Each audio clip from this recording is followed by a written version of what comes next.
Live from Rag Sherman Field at Kirsch-Rooney Stadium here in New Orleans, Crescent City Sports is proud to bring you Louisiana High School baseball tonight.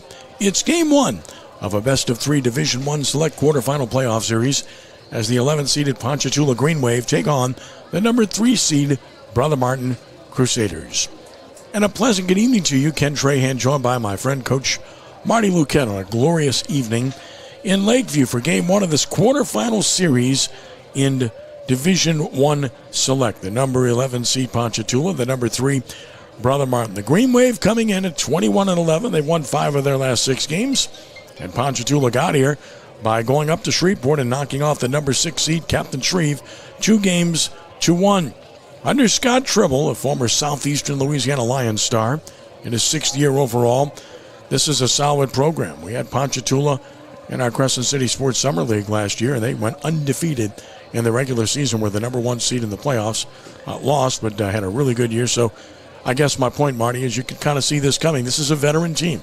They've got a lot of seniors on this team, and Coach Tribble's not surprised that they're here. No, and talking with Coach Tribble down on the field before the game, he's confident that his seniors will stand up. The one thing about Ponchatoula is, and teams coached by Scott Tribble, is that they do a great job of being in the right place and doing the right things. They throw strikes, they make the plays. He's got 8 seniors starting, and a junior DH is the 9th player. So he knows this is his chance, and he's looking forward to it. And he knows he's got a big task in front of him against a very good Brother Martin team. Well, the Crusaders are all that. They're the 3rd seed, and they've earned it. They're 27-6 overall, won the very, very tough, and talented, and deep Catholic League with a very impressive 13-1 record. And they won 10 in a row. You want to be playing your best baseball going into the postseason. Well, Brother Martin is certainly doing that. Winners of 10 straight, dismissed Pineville 4-1 and 10-2 in the opening round of the playoffs.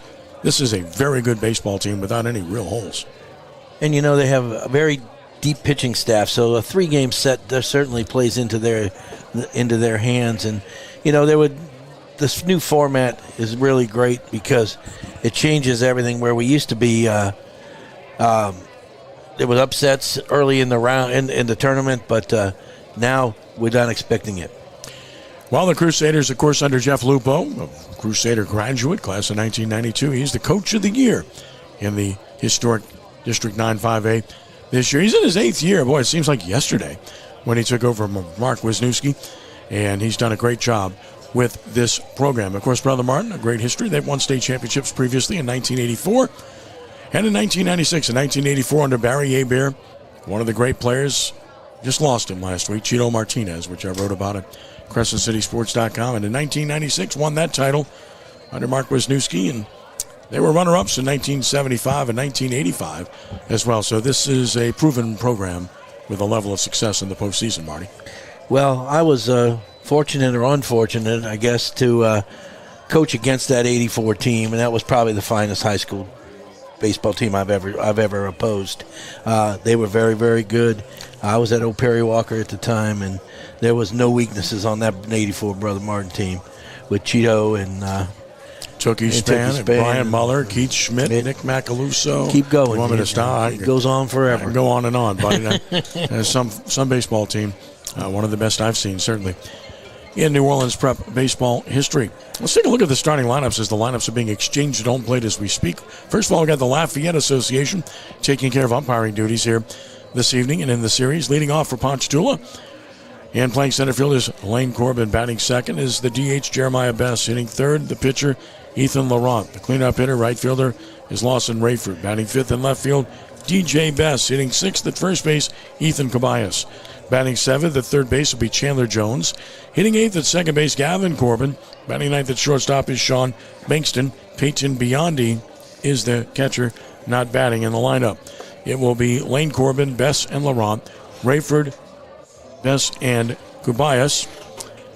Jones, Gavin Corbin, and Bankston with Biondi catching. For Brother Martin, leading off and playing second base will be Stan Wiltz. Batting second at third base is Ryan Dara. Hitting third, center field, Freddie McCluskey, the cleanup hitter, and pitcher is Cole Navarro. Batting fifth in right field, Reese Roussel. Hitting sixth in left field is Cody Crop. Batting 7th, the first baseman, Bronson Lamont. Hitting 8th, the designated hitter, Ben Switzer.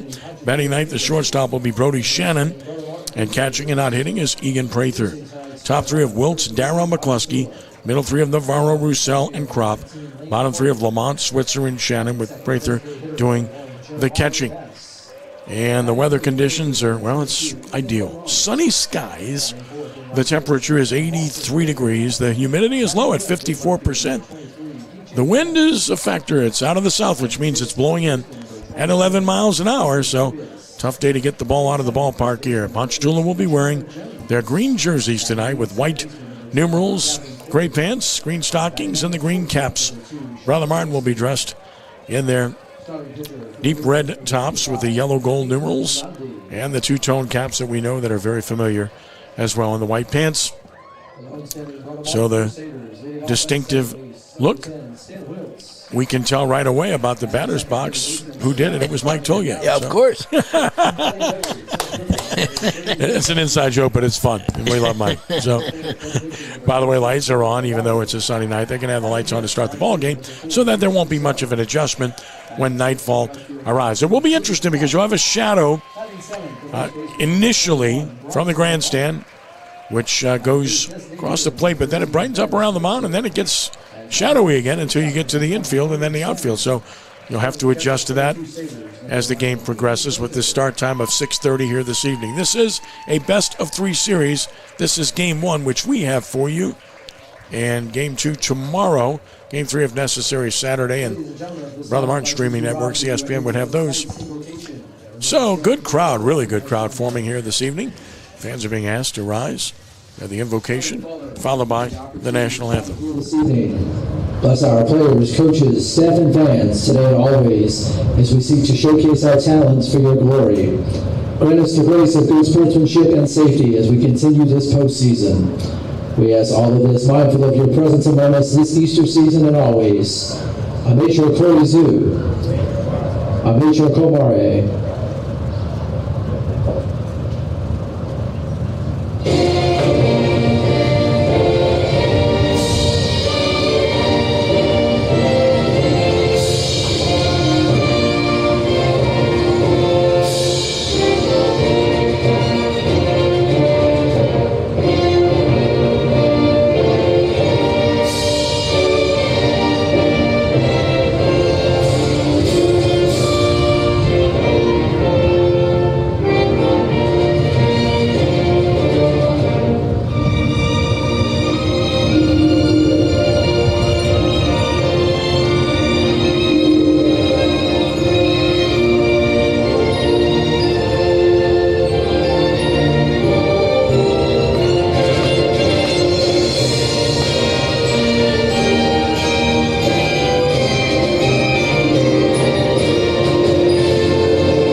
Outstanding crowd forming here along with Marty Luquette. I'm Ken Trahan. Matt and Dan along for the ride. Great to have them with us this evening as well. And the Crusaders have taken to the field as the home team, the higher seed in Game 1. It will be Kropp in left, McCluskey in center, Roussel is in right. Dara is at third with Shannon at short, Wilt second, and Lamont at first. Prather does the catching, and on the mound will be the ace, right-hander Cole Navarro, the University of New Orleans signee. Navarro, 10 appearances, most on the team, all starts. And he has a sterling 9-1 record with a 1.89 earned run average. His only loss was here against Curtis, and that was unearned runs, I might add. 63 innings pitched. Navarro's allowed 56 hits, 18 runs, 17 earned. He's walked 16, and he has struck out 52. And his whip is 1.14 on the year. So good command, pretty good power pitcher, Marty. He's got 3 pitches, and as mentioned, heading to the University of New Orleans Privateers under Dax Norris. That's exciting for me, you know, as an alum of that program, to see some of the local talent making their way over to the lakefront is really exciting.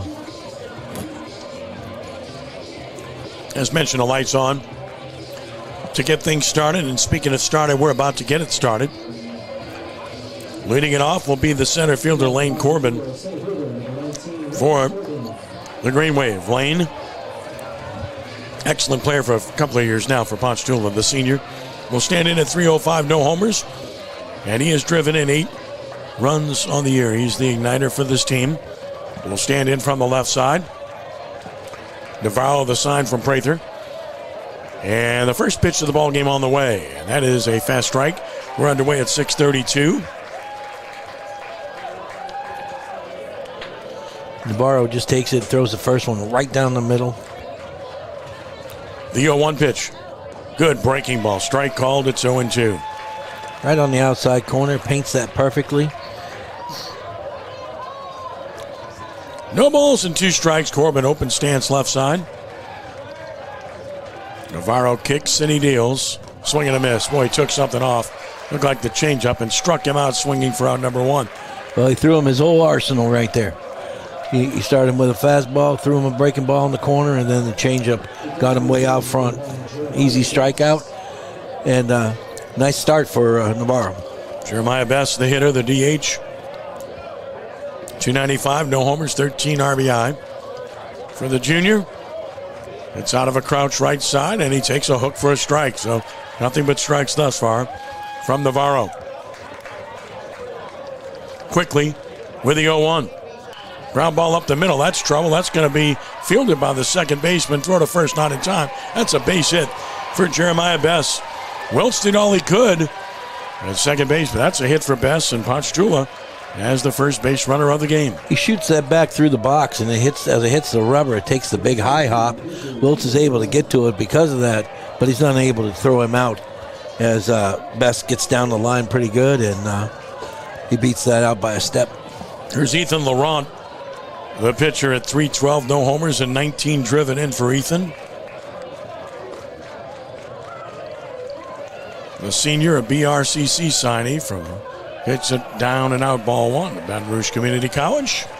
Just been in Region 23. Tournament taking place this weekend. Region 23 at Denham Springs High School. Saturday, Sunday, Monday, and Tuesday, perhaps. 1-0 the count. Check on the run of the pitch, and that is a strike called. It's 1-1 for our local fans. We'll have Delgado games live on 99.1 FM at Delgado Campus Station, and also streaming video at DelgadoAthletics.com. Dolphins play Nunez at 4:30 Saturday, first game. Swinging a foul, it's 1-2.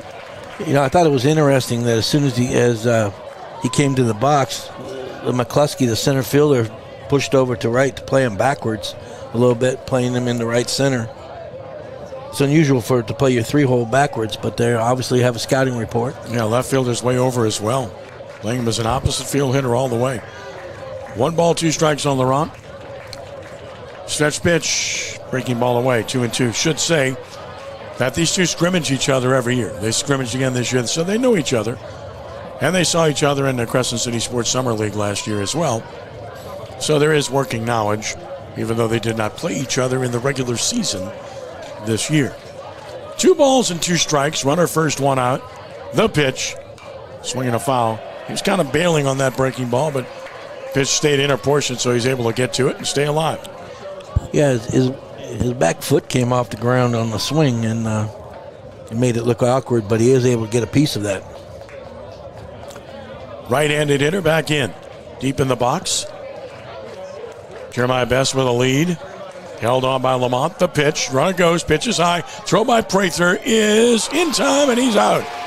Quick release by Prather, and a nice pick by Wiltz, who slaps the tag on Best, and that's out number 2. Yeah, quick release by Prather, but the best part of that play was on the other end, where Wiltz scooped that up and was able to get that tag down in time. And now a full count on Laurent. Settles back in. 3 balls, 2 strikes. The payoff pitch from Navarro, and he almost hit him, ball 4. So caught stealing certainly helps the Crusaders, and Laurent takes his base. We'll see if they get a courtesy runner. You would think so for the pitcher, and they will. And that's going to be Colton Boudreau, a freshman. So Boudreau will run at first to get Laurent back in the dugout. Yeah, that pitch certainly got away from Navarro, up and in. Nowhere near where he was looking for, where the catcher was looking for the ball. Prather, by the way, a Loyola signee. The catcher is a good one. Here's Rayford, the right fielder. 313, a homer, 21 driven in for Lawson. He takes it over but high for ball one. Well, the thing that Prather did right there in the first inning, throwing out the first base stealers, kind of set the tone for a 3-game set. You know, if you're going to have to earn these bases, you're not just going to steal them. Ball and no strikes on Rayford, the pitch, and there's a swing and a foul. And the count is equal. And a ball and a strike. Just underway here, top of the first inning from Crescent Stadium. Rayford will be heading to Nunez. He's their top hitter, average-wise. The 1-1. Swinging a little fungo shot towards second. Coming to get it, Wiltz has it, throws it, got him. Rayford can run, but he's out. Hitting over with no runs and a hit. Runner stranded. Let's go to the bottom of the first. Ponchatoula nothing, and Brother Martin coming to the plate. So a walk, a hit in the inning, but Navarro able to get out of it, Marty. Yeah, Navarro right there came up and in hard, and he's able to fist Rayford, who fights it off and gets a little slow roller to second. Wiltz again comes up, makes a nice play. Had to hurry a little bit because of the speed of Rayford, and throws him out. But a good first inning for Navarro, and he took control. He did have a single, gave up a single and a base on balls, but they were able to throw out the speedy Bess at second on the steal and took care of that inning. So we'll go to the bottom half of the first. And the Green Wave take to the field with the outfield alignment. And DJ Bess in left. It's Lane Corbin in center, Rayford in right. Jones at third. Bankston is at short. Gavin Corbin at second. Cabayas at first. Biondi catching. And on the mound is the left-hander, Ethan Laurent. Take a look at the numbers on Laurent on the year. He's made 9 appearances, and 7 of those have been starts. He has a record of 2-3. The earned run average is 2.79. And in 32 2/3 innings pitched, he's allowed 29 hits, 18 runs, 13 of which have been earned, with 16 walks and 30 strikeouts. He has hit 8 batters. That's a very high total. He's given up a home run. His whip is 1.37 for Ethan Laurent for the Green Wave. Well, I'm sure Coach Tribble's bringing out Laurent, a left-handed pitcher, hoping to give Brother Martin something to think about. He comes out slinging it. He's going to be right around 80. Maybe a tick or two above.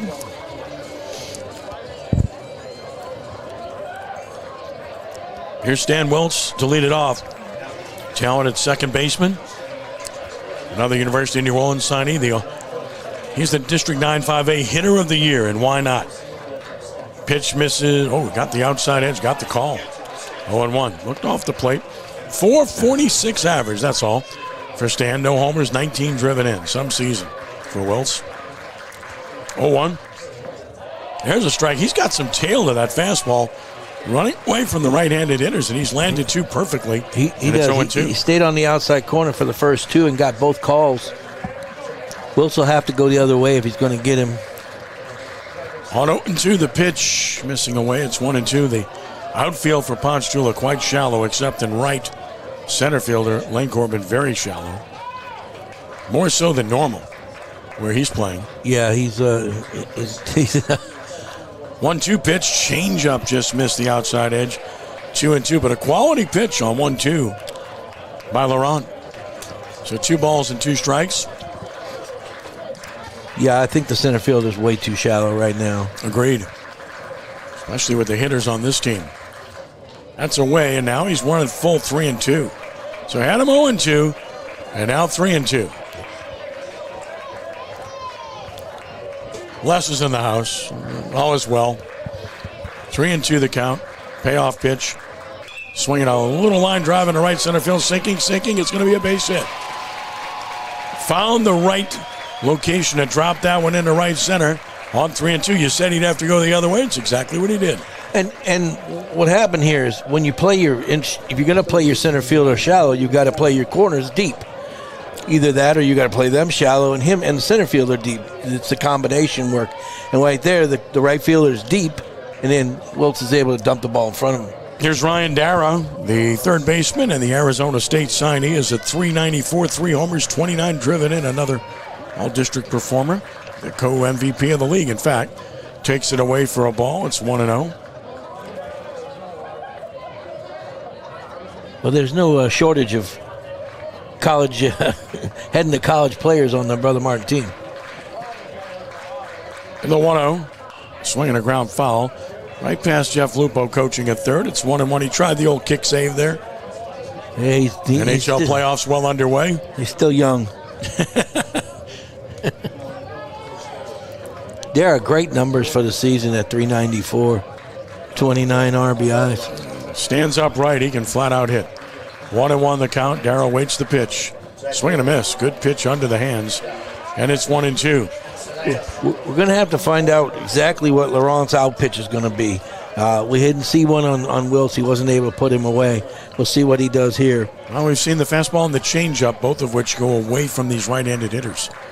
1-2 the count, the pitch. The changeup beat to third. Handled by Jones. Throw to second, that's one. And no relay to first. So they get the force play. 5-4 put out. Dara will run at first with one out for Brady McCluskey. That play ended up being tougher than it should have been because the high chop, when he looked up, the sun was right in his face. He was able to fight that off, make the play, and get the force out. Good job by Jones. There's McCluskey. Talented left-handed hitter, is at .337 coming in. Just a sophomore. All-district performer as a sophomore. What a future he has. No homers, 27 driven in. Lefty matchup here. And we'll watch Dara at first base. Checked. And Laurent steps off. So Dara's got his attention already. 11 steals in 11 attempts for Ryan on the season. With a big lead. Not going. Pitch is a strike, and this home plate umpire is giving the outside edge. He's giving it on both sides, too, both edges. So it's a big strike zone. They're going to have to be aggressive. No balls in a strike. Laurent is ready. Delivers another, and that is a strike. Good pitch, and quickly ahead of McCluskey. 0-2. It'll be interesting, like you said, it's the first inning. We'll find out what he believes to be his put-away pitch. No balls, 2 strikes. Throw to first, runner back.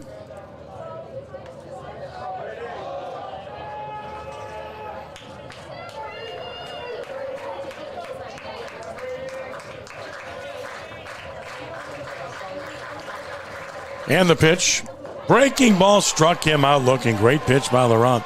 Round number 2. He threw a big curveball, started it right at him, got him to freeze, and it broke over the middle of the plate. No doubt, McCluskey walks away shaking his head. He knew he got fooled.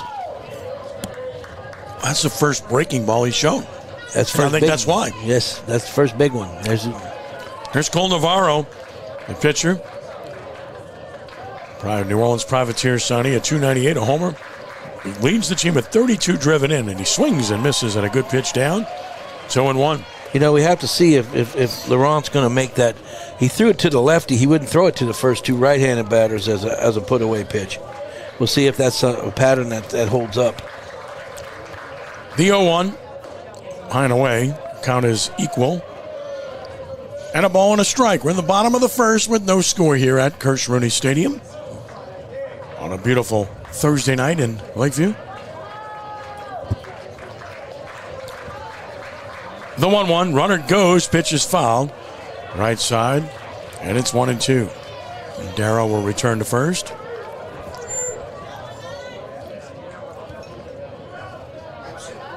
A little off-speed changeup right there. He's throwing fastballs and changeups to right-handers, and he threw the curve to the one left-hander he saw.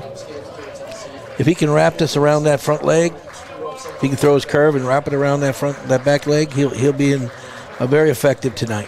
On 1-2 the pitch, and it's just low, delayed steal. Throw to second, and he is safe at second base.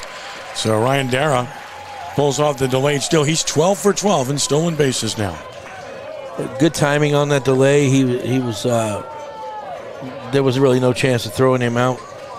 The way he did that with his 2 bounces and set. No one was expecting that. Count even at 2-2 with 2 outs. Navarro waits, and the pitch, and it's outside. It's full 3-2.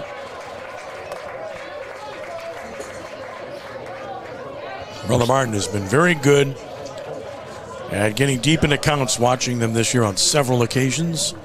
Seen that twice already in this inning. 3-2 on Navarro. Laurent check of the runner.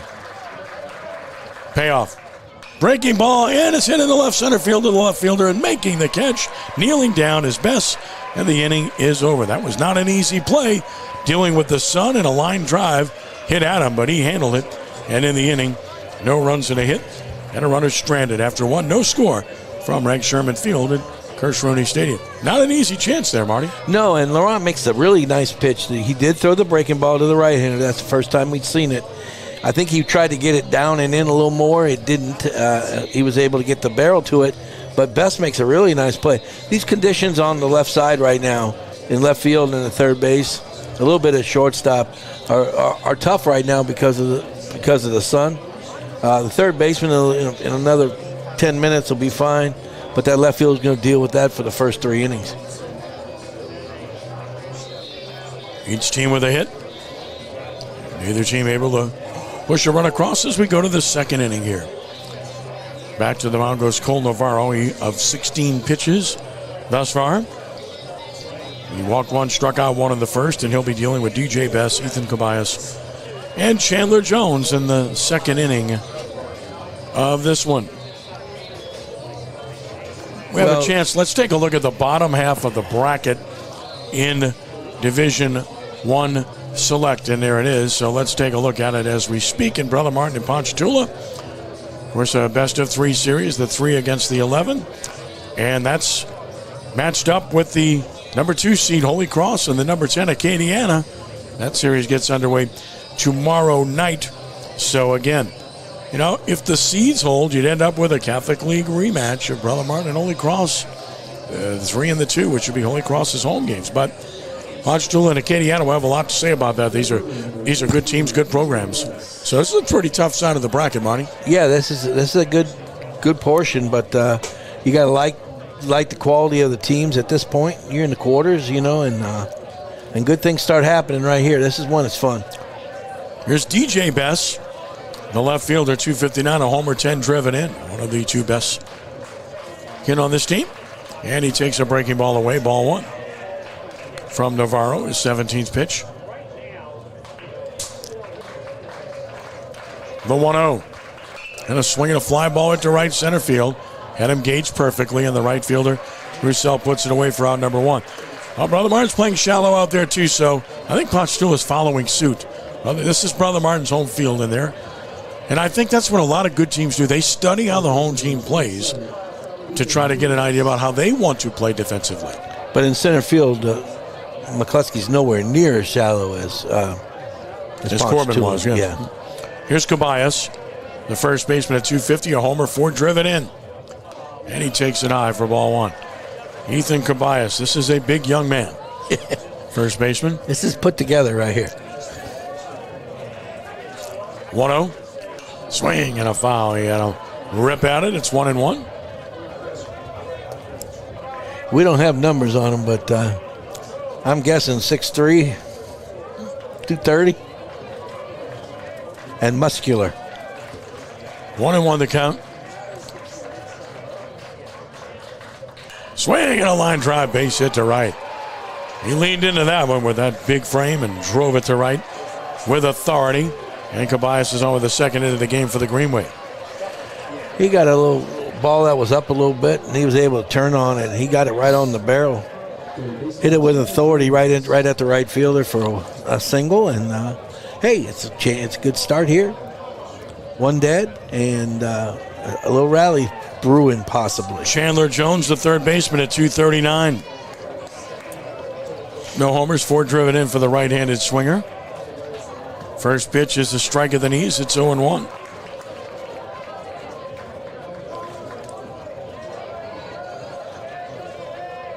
Stepped out, gets back in.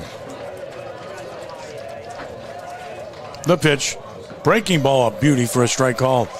And quickly Navarro ahead of Jones, 0-2. You know, the numbers for Ponchatoula are not impressive at the bottom of their lineup, but you just never know. It's playoff time, and those numbers don't count. 0-2. And he checked on a breaking ball. Didn't go. Snap throw to first by Prather. Just back in. Well, they tried to appeal the first, but the first base umpire may have been fixed on the base runner. They're still trying to appeal to him. Oh, no, safe. Okay, he didn't swing. There you go. I can't remember that far back. I was still working on the tag. And his attention was clearly split because he had to watch the throw down too. Probably had enough time to see the base runner scurrying back to the bag. Hands first. It was close. The back pick almost worked. Throwing behind him. 1-2 the count. Snap throw to first. That's got him. He's out at first base. Great move. Takes care of Caballas for out number 2. Well, he jumped out there with that big lead, and Navarro with a very quick move has pegged Lamont right on the bag. Well, you know, there's no reason for him to be off as far as he was. He's not a stealing threat, you know, and you can't. The one thing you can't have is getting him get picked off right there. Yeah, he didn't have one stolen base all year. Yeah. And he took too big of a lead. I mean, now Chandler Jones at 1-2, bats with nobody on 2 outs. The pitch from Navarro missed away with a breaking ball. It's 2-2. And you can bet his one stolen base was the backside of a double steal, too.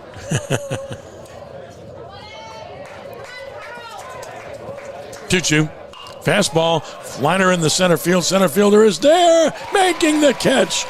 Leaning forward, hitting the ground is McCluskey, and the inning is over. Took a hit away from Jones. No runs and a hit, and nobody left. We go to the bottom of the second with no score. So, Ponchatoula has been able to get a couple of base runners on, and they've lost both of them on the bases, Monty. Well, they get a single in the first inning and a caught stealing, and then they get the single in the second, and he gets picked off first, which is also a caught stealing. So, but they're able.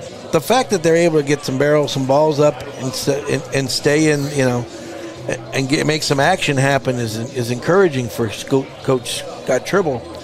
You know, but you gotta take care of your base runners when you get them. You're not going to get a whole lot off a quality pitcher like Navarro. So, you know, playoffs are strange things, and when you get into these games, that first run becomes so important. Yeah. You know, for setting the tempo of the first game, and of course, obviously, that if you win the first game, you have all the advantages go in your direction. This evening's coverage on Crescent City Sports is brought to you by the Lamarck Motor Company in Kenner. Lamarck Quick Lane services all makes and models, batteries, tires, oil changes, and more. All done quickly while you enjoy some popcorn. Where's my popcorn, by the way? Must be a reason. Call Ronnie. I was trying to get the attention of the highly esteemed PA announcer here, but, you know. He doesn't have any popcorn down there. A very familiar face and voice. I mean, we're bargaining here, and we're not getting anywhere. There's a ball outside to Reese Roussel. 316 hitter with a homer, 13 driven in. Veteran performer, and a good one. The 1-0. Swinging a chopper towards second. That's slowly trouble. Pitcher goes to get it, and he'll go and make the tag himself. Good athletic play made by Laurent for out number 1. That ball was in the twilight zone. The pitcher, the first baseman, second baseman all converged, and Laurent athletic enough to make the play. I thought that was going to be trouble right there. If he gets to the ground again, it is. Laurent makes a great job of getting over there and getting the ball in the air. First baseman was out of the play, so he had to handle it himself. He just runs over and tags him. It's Cody Kropp, the left fielder, at 403. Yes, sir. That's a genuine average for Kropp, who's been terrific this year. And he takes it high for ball 1. Cody has no homers, 10 driven in. Another all-district performer. He's committed to Shelton State. We know them well. Tapped it foul. Rather not talk about Shelton State here right now. 1-1 the count. And my last memory wasn't very pleasant. Neither was Tyler's. We're going to leave it right there. Well, their numbers. 1-1. Swing and a drive into left center. That's going to be a base hit. And it gets by the left fielder who gambled. On his way to second is Kropp. He's going to be there with a double. Best tried to lay out to catch it. Didn't really have a chance to do it, and that gives up the extra base. But it goes as a double all the way. Well, he goes for the catch right there, and that's the risk and reward. If he's able to get to it, of course he gets the out, but he failed to get to it. It also costs you the extra base, which puts him in scoring position. I was going to talk about Brother Martin's numbers. Their batting average is so high, and we're talking about 14 games, in the Catholic League, which is tough. Everybody's got plenty of pitching. And catch the ball well. Yep. Yeah, they catch play, make plays, and it's tough to run those numbers up like that. Bronson Lamont, first baseman, to your point, he's 343, 3 homers and 20 driven in, and that's good for hitting in the 7-hole. Pitches away for ball 1. What a luxury. 1-0. Like I said, fabulous numbers. And, all that's great, and it means they're having good seasons, so they're very confident, but it's what you do today. 1-0 pitch is swung on and fouled back by the junior. It's 1-1. Lamont, another all-district performer for Jeff Lupo this year. Ball and a strike. Center fielder has him shaded the opposite way, and he's very shallow again, Corbin. 1-1 to Lamont, the pitch. Swing and a miss. And a good pitch down from Laurent. It's 1-2. That was a big hack right there. He was trying to shoot one over there at left fielder's head. It's a ball and 2 strikes. Kropp at second with 1 out. Laurent is set. And away with the fastball. The show me pitch makes it 2-2. Yeah, that misses. That was good. 3 balls off the plate. Crowd yelling for it, but not close. 2-2 the count. It's wishful thinking. And the pitch. Lamont hits it in the air to center. Lazy and easy for Lane Corbin, who's under it. Puts it away. For out number 2. Holding second is Kropp. And now Ben Switzer will bat. Switzer, the designated hitter, at 333. No homers and 5 driven in.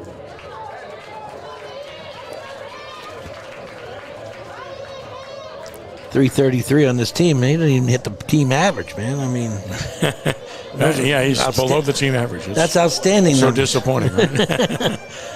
Switzer, the senior, he's a commit to Baton Rouge Community College. Stretch pitch, swing and a foul. It's 0-1. Joe Sherman watching from the patio deck. Yeah, it's a nice spot for him. Benson Complex down the third base side. He's in the expensive seats. He no longer comes to see us in the cheap seats. He didn't come sit with us, us normal, regular folk, huh? No. Stretch 0-1. That is away and down, and it is 1-1. That is a fabulous building right there, though. It certainly is. Yeah. And I'd sit up there, too, if I was him. Oh, you kidding me? Nice and easy. On 1-1, that's way outside. Biondi had to go get it. Does. And it's 2-1 on Switzer. A non-competitive pitch right there to go 2-1, which means he's going to have to throw something close right here.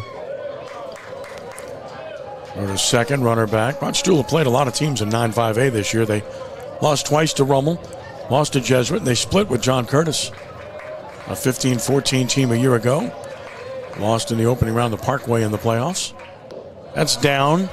So now 3-1 to Switzer, who is a very favorable count. Heck, that's half their losses right there. It is. But interestingly enough, they got moved to select from non-select this year. And talking to Coach Dribble earlier, he's not sure which one they'll be in the next cycle. He's explaining to me why they got reassigned. 3-1 the count. The pitch. Swing and a fly ball in well to left field. Left fielder back. He's not going to get there. It's up against the wall. That will score the first run of the game. It's a long RBI double for Ben Switzer, and the Crusaders take a 1-0 lead. Switzer gets a ball up in the zone, and he just destroys it. And he drives that ball to the base of the fence. That's got to be 340, 345, and drives in the first run of the game. We talk about that in our last broadcast, but again here, how important that first run is. And that will get Brody Shannon to the plate, the shortstop. At 328, no homers, 10 driven in for Brody. Another talented player, sophomore. Swings, and it's a liner in the right at the right fielder. There to make the catch, Rayford. Inning over, hit it on the screws, but he's out. It's a run on 2 hits. No errors in 1 left. 2 left for the Crusaders. And after 2 hits, Brother March in 1. Ponchatoula nothing. A couple of doubles put the Crusaders on top. And, you know, that as they went through their lineup for the first time of the nine batters, they hit about 6 of them on the nose. So they're seeing the ball well. It's just trying to find a spot that isn't covered by a fine Ponchatoula defender. And, so we're through 2 innings, and I think what we're seeing is Ponchatoula can play defense. They're throwing strikes right now. They gave up the back-to-back doubles. They swung the bat and got a couple hits, and they're going to be in this game, as long as they keep playing solid. And that was what Coach Tribble talked about. He felt like he had an experienced team that played defense, and they were optimistic, and now they have to find a way to get a couple runs, certainly one to get back to tie. Crusaders back in the field, crimson and gold. Cole Navarro, 25 pitches in 2 innings. That's a good number through 2 innings. And he's thrown 16 strikes. He's walked 1 and struck out 1. And here in the third, he'll face Gavin Corbin, to be followed by Sean Bankston, then the top of the order, Lane Corbin. His second inning, he had a very he didn't throw very many pitches. The first inning threw a little bit more than the 15 you're looking for. And threw 9 in the second inning. Yeah, which is an outstanding inning right there. Here's Gavin Corbin at 184, 7 driven in. And he takes a fast strike. It's 0-1. One of the 2 Corbins.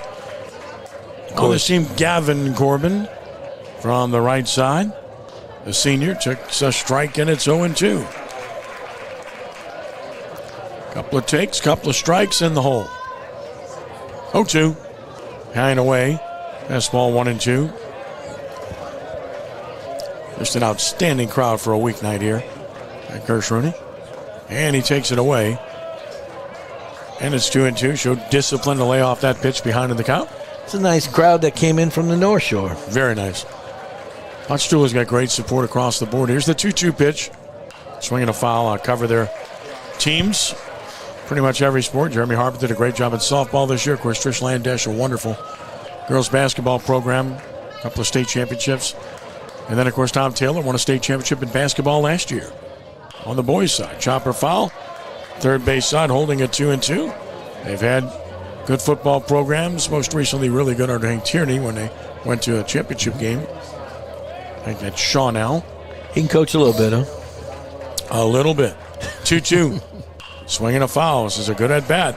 Corbin has now seen 7 pitches.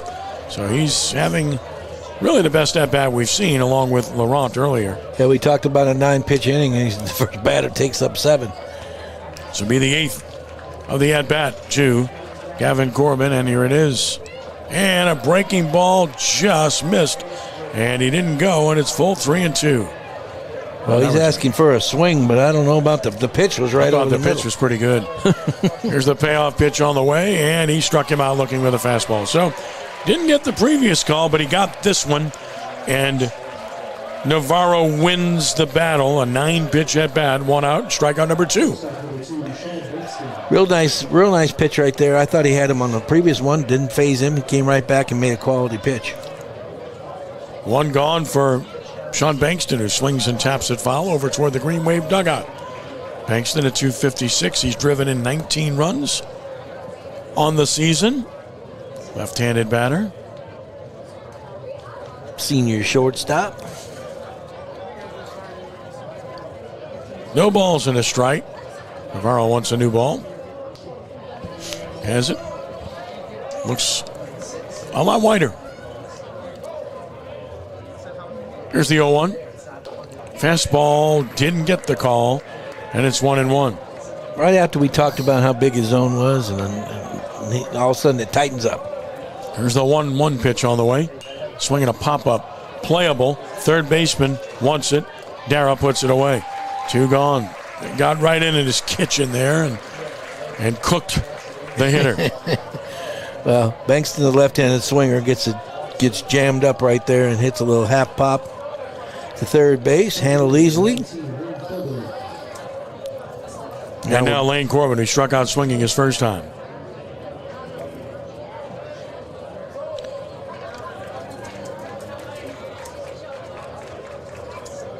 And a check swing foul. It's 0-1. Corbin, a little bit of an oddity, as he's a left-handed hitter and a right-handed fielder, playing center field. Can run. Led the team in stolen bases with 8. 0-1. Missed down and out. Even up at 1-1.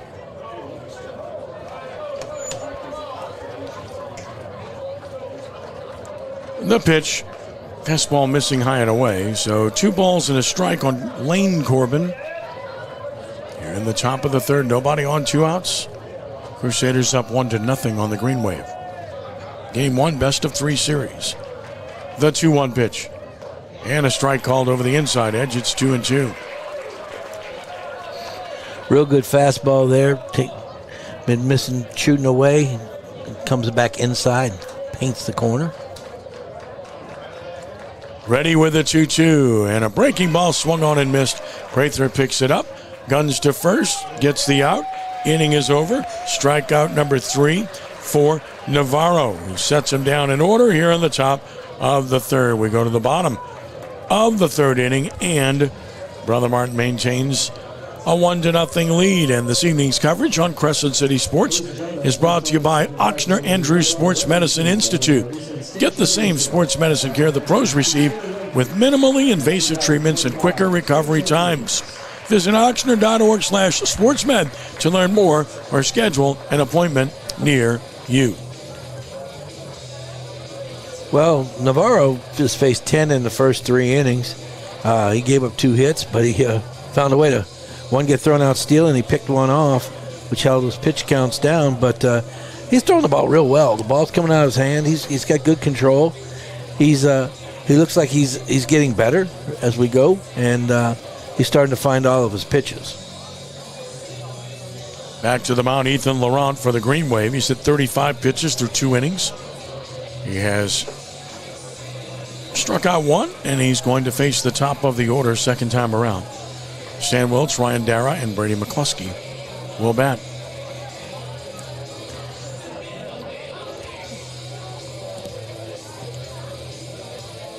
That was one of the. Not only does Switzer drive in, Ben Switzer drive in to hit the double and drive in the run, but he also rolls over that lineup, and they get to start the third inning at the top.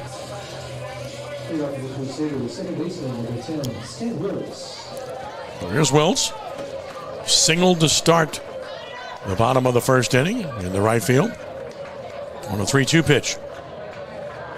Facing Laurent for the second time. Left-hander brings it. Showed bunt. It's high and away for a ball. And that got Jones charging from third. Good idea. Let's move these infielders around a little bit. Let's give them something else to think about, as well as the pitcher. Here's the 1-0 pitch. Down and out. 2 balls and no strikes. No intent for him to bunt here, but 2-0 the count. And the pitch. Just missed the outside edge. It's 3-0. This is a key inning right here. Ponchatoula and Laurent have to get this, put the 0 on top. They can't afford to give up back-to-back innings runs. 3-0 pitch way outside, so a 4-pitch walk to Wiltz and a good start for the Crusaders. Here at the bottom of the third inning. Good speed at first. Wiltz with 11 steals in 12 attempts, and now Ryan Dara grounded into a fielder's choice his first time. Stole a base, was stranded. You know, and anytime you get back to the top of the order and all of a sudden you walk the leadoff man, it starts to have that earmark of a big inning. Here's Dara. Wiltz a lead from first. And the pitch way outside. You know, Brother Martin, they run a little bit. They hit 59 stolen bases this year. Yeah, not a big running team. No. They'll run at the top of the order, though. 1-0 the count. The pitch. That's a strike, and it's 1-1. We've seen high school teams this year. I've done games that have 80 to 110 stolen bases. 1-1 the count. Well, you know, Wiltz is 11 for 12, and Darrow, who stole one earlier, is 12 for 12. So you're right there at the top of the order. They're certainly not afraid to go. Ball and a strike. Look for something right here. Usually after the first strike is a good time to run. Move to first. Of course, Scott Tribble knows that. Good man, Scott. Of course, former Southeastern Lion. Really good player there. Excellent coach here at Ponchatoula in his 6th year.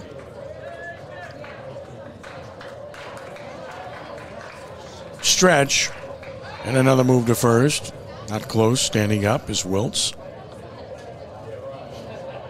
Coaches, base runners, they want to see those moves to get an idea about what they can do against pitchers and catchers for that matter.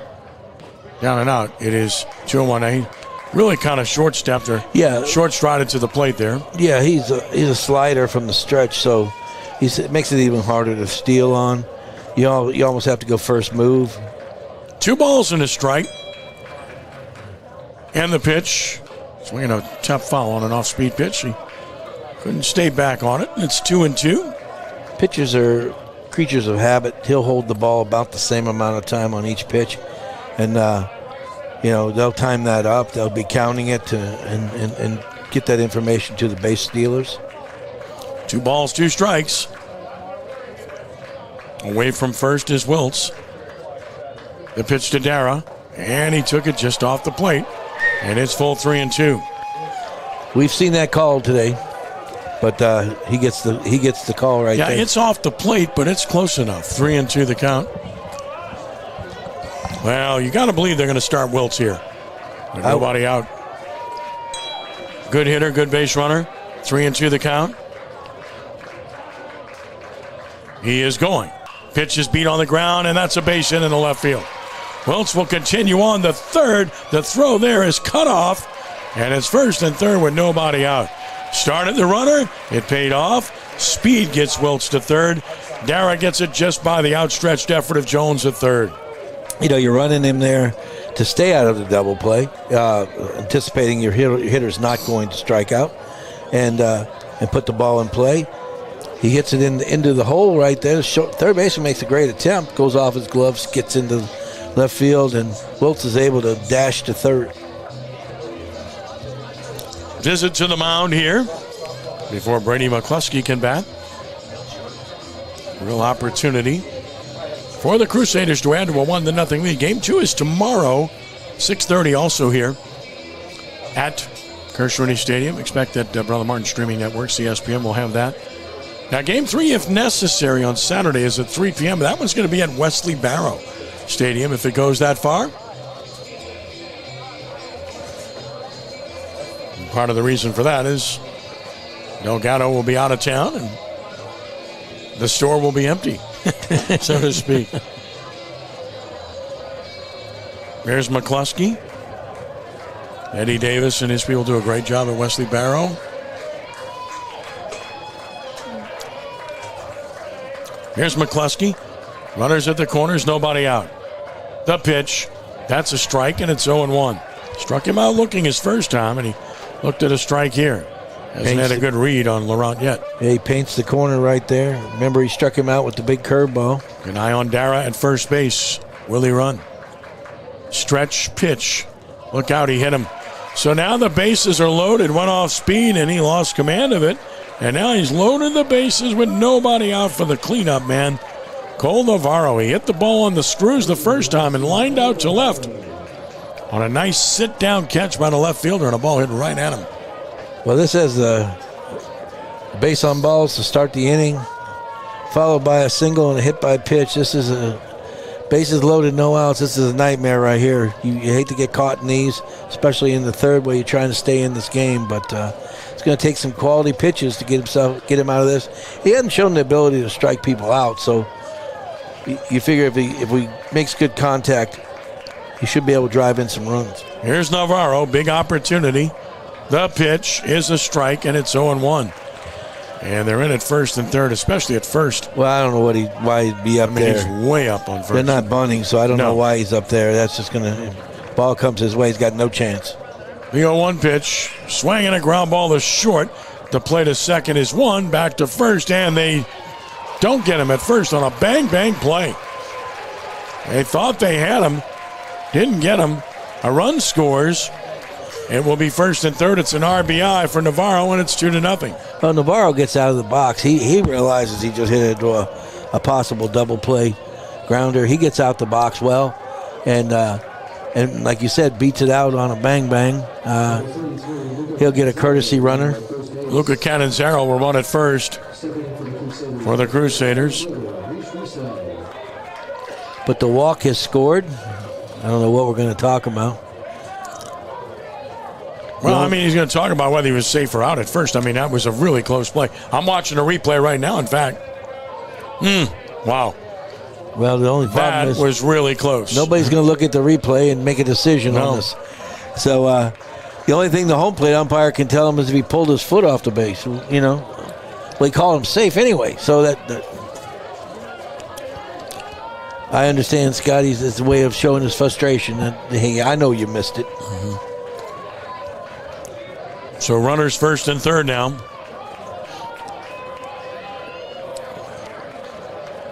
And an opportunity for Roussel.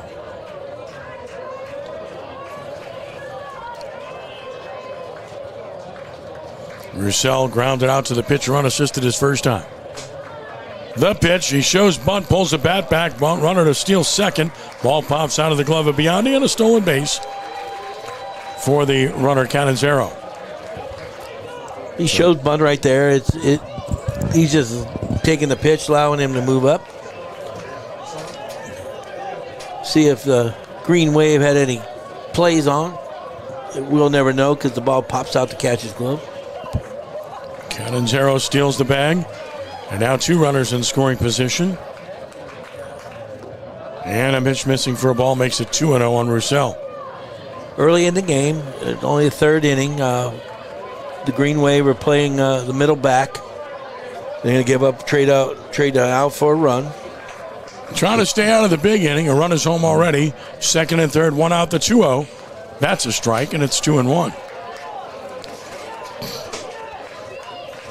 They need a strikeout right here, real bad. Strikeout pop-up, something in the infield that they can keep those runners at second and third. Now the 2-1. Swing and a miss. Waved at the breaking ball, and it's 2-2. And Laurent really needs the strikeout here. He does. I think he just threw him his out pitch, too. So I think we're going to see that again. But yeah, I would think so. I think we're going to see it inside this time. 2 balls, 2 strikes, 2 on, 1 out. He's going to throw it at him, see if he can freeze him. And the pitch. And he swings at it and rolls it toward first. That's a swinging bunt. Fair ball, safe. Everyone safe. And it's 3-0. An infield hit for Roussel. Scores Dara. And of course, Cannizzaro advances to third. Give Roussel an RBI, and it's 3-0. Well, I think Ethan Kubius from right there trying to make that play made a bad choice. I think he needs to let that ball roll and hope it goes foul. It's still about a foot and a half from the foul line. Has a chance on the next hop to take a right turn and put the runners back on, but he tries to make a quick grab and tag, drops the ball, and the score is now 3-0. Cody Kropp bunts, and it's foul. With the runners at the corners, trying to get that runner home from third. It's 0-1. Now, he ripped an RBI double his first time. And what they're giving him right now is that whole right side. He just puts a bunt down to the right, to the first baseman, who's holding the runner on. He'll easily get that run home. we talk about playing add-ons, and that's what Coach Jeff Lupo's doing right now. He's looking for just add another run. No balls in the strike, and a throw to first. Runner back. Trying to see if he'd show it. We got no indicator from Crop, excuse me. On 0-1. Pitch comes. Missed away. Even up at a ball and a strike. Even though it's still there, Coach Lupo was looking for the element of surprise on the first pitch. It looks like he's going to let him hack now.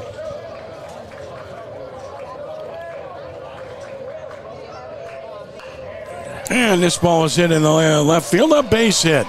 Left fielder came in like he was going to try to catch it, then let it drop. Run scores, and Brother Martin increases the lead to 4-0 on an RBI single by Crop. He's 2 for 2 with an RBI, and Brother Martin has a big inning in progress. It's 4-0. Well, I think right there, Best thought about coming in from left field and try to make that catch. But earlier in the game, he dove for one and got by him, and it cost him some extra bases and a run.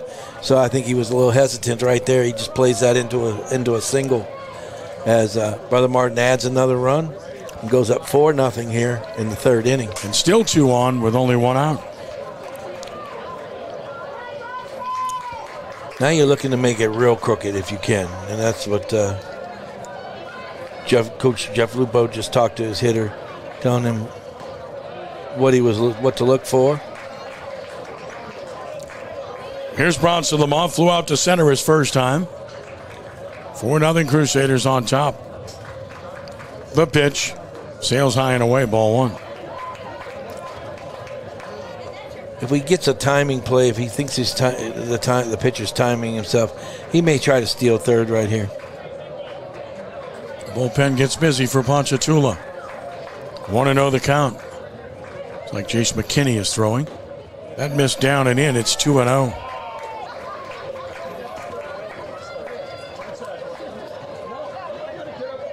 Two balls and no strikes as McKinney throws in the bullpen for Ponchatoula. Lamont waits for the 2-0. Swing and a foul back to the netting. And it's 2-1. Our umpire is saying 1-2? No, 2-2. 2-2. 2-2. Okay, well, they fixed it, so it's 2-2.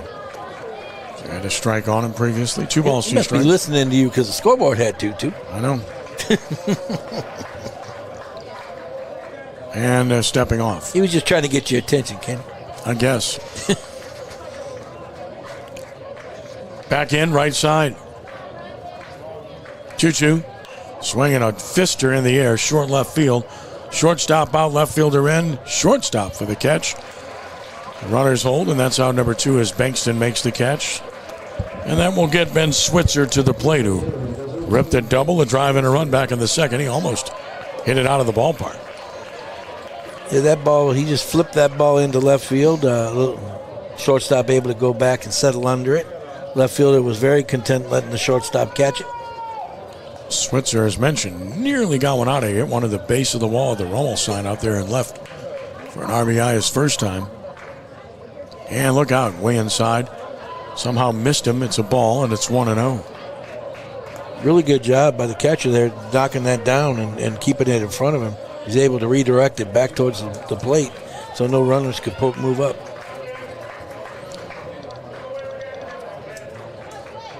One-0. Missed away. It's 2-0.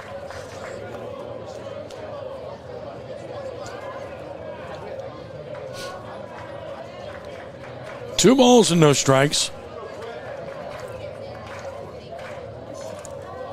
Steps off. And I'm going to say balked. I did not see if he had broken the hands. He got on and stepped off. I know that. No, I think he broke his hands before he stepped back. That's what I did not notice, but that's had to be what happened. And no argument. So it's a balk, and 2 runners advance now to second and third. And a chance to get some more home here for Ben Switzer, who doubled home a run his first time. Got a favorable 2-0 count. The pitch. That's a strike. Good fastball makes it 2-1. Switzer sitting here with 2 guys in scoring position. he can get another hit, he's setting himself up for a big day. Senior, Baton Rouge Community College commit, takes a breaking ball, I guess low, and it's 3-1, and the pitcher kind of throws his arms up. Saw that? He did. Wanted that pitch. Didn't get it. 3 balls and a strike on Switzer. Another. And he squeezed a changeup, all 4 inside. So loads him up with 2 outs for Brody Shannon, who lined out hard to center field. His first time. A real opportunity to break this one open if he can deliver a big 2-out hit. And as mentioned, their bullpen is busy with Jace McKinney for Ponchatoula. Looks to be ready if needed. He's watching now. Stretch pitch. That's in there for a strike called. It's 0-1. 9th batter to hit in the inning. Shannon. A big batter for Laurent right here. His body language is saying, I'm getting squeezed. And he's not, he's feeling sorry for himself, but he's got to make a pitch right here for his team. 0-1, and he took another strike, so quickly, no balls and 2 strikes on Shannon. You got to regroup as a pitcher. You got to come back and make quality pitches and keep your team in the game. 0-2 the count. From the stretch, Laurent pitches, and a swing and a foul back. Keeps Shannon at the plate, 0-2.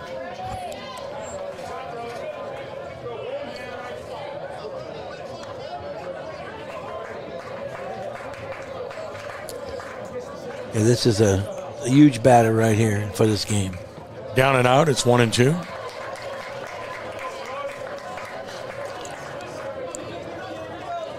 Rousseau at third, Crop at second, Switzer at first.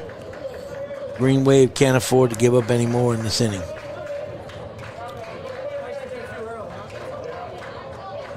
Laurent stretches. Pickoff move to second and back. Safely. Crop.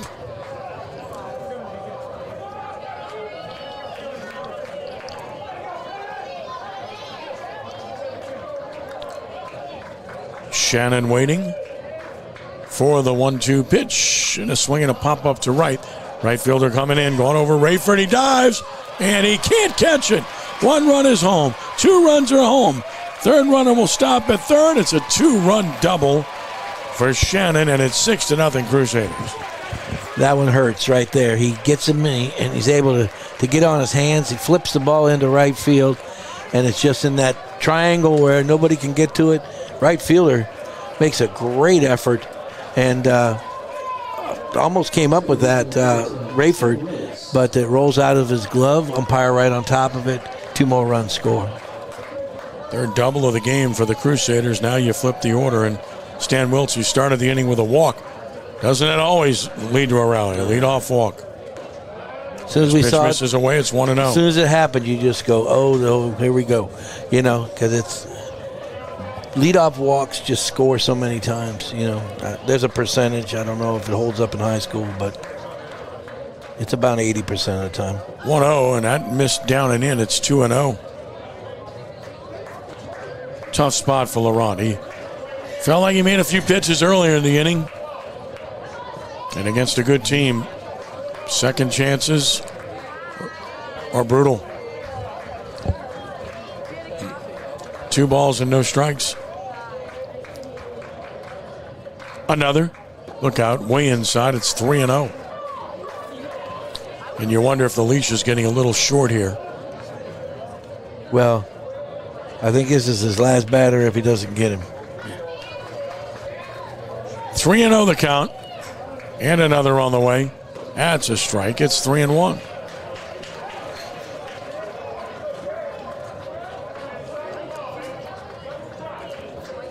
Three balls and a strike. Another pitch. Swinging a ground ball to deep short. Nice backhand pick. Bankston throws to first. Good stretch. Tobias gets the out, and the inning is over. But Brother Martin has an inning. Crusaders played 5 runs in the inning. Do it on 3 hits. No errors. Strand 2. They've left 4, and after 3, Brother Martin on top. 6-0 over Ponchatoula. Yeah, Brother Martin sends 10 batters to the plate that inning. Wiltz starting it with the base on balls and making his way around, and it was just an inning where Ponchatoula, the ball was hit in spots they couldn't get to. We have a diving play at third where they ricochet the ball just off his glove, goes into left field.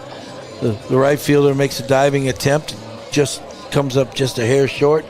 And then those two plays are good for 3 runs, 3 of the 5 runs. And so it's just a game of inches. And in this case, Brother Martin was able to capitalize on those.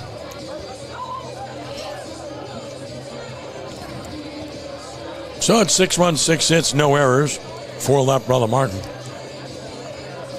No runs, 2 hits, no errors, and 1 left for Ponchatoula. Long inning there to sit for Navarro.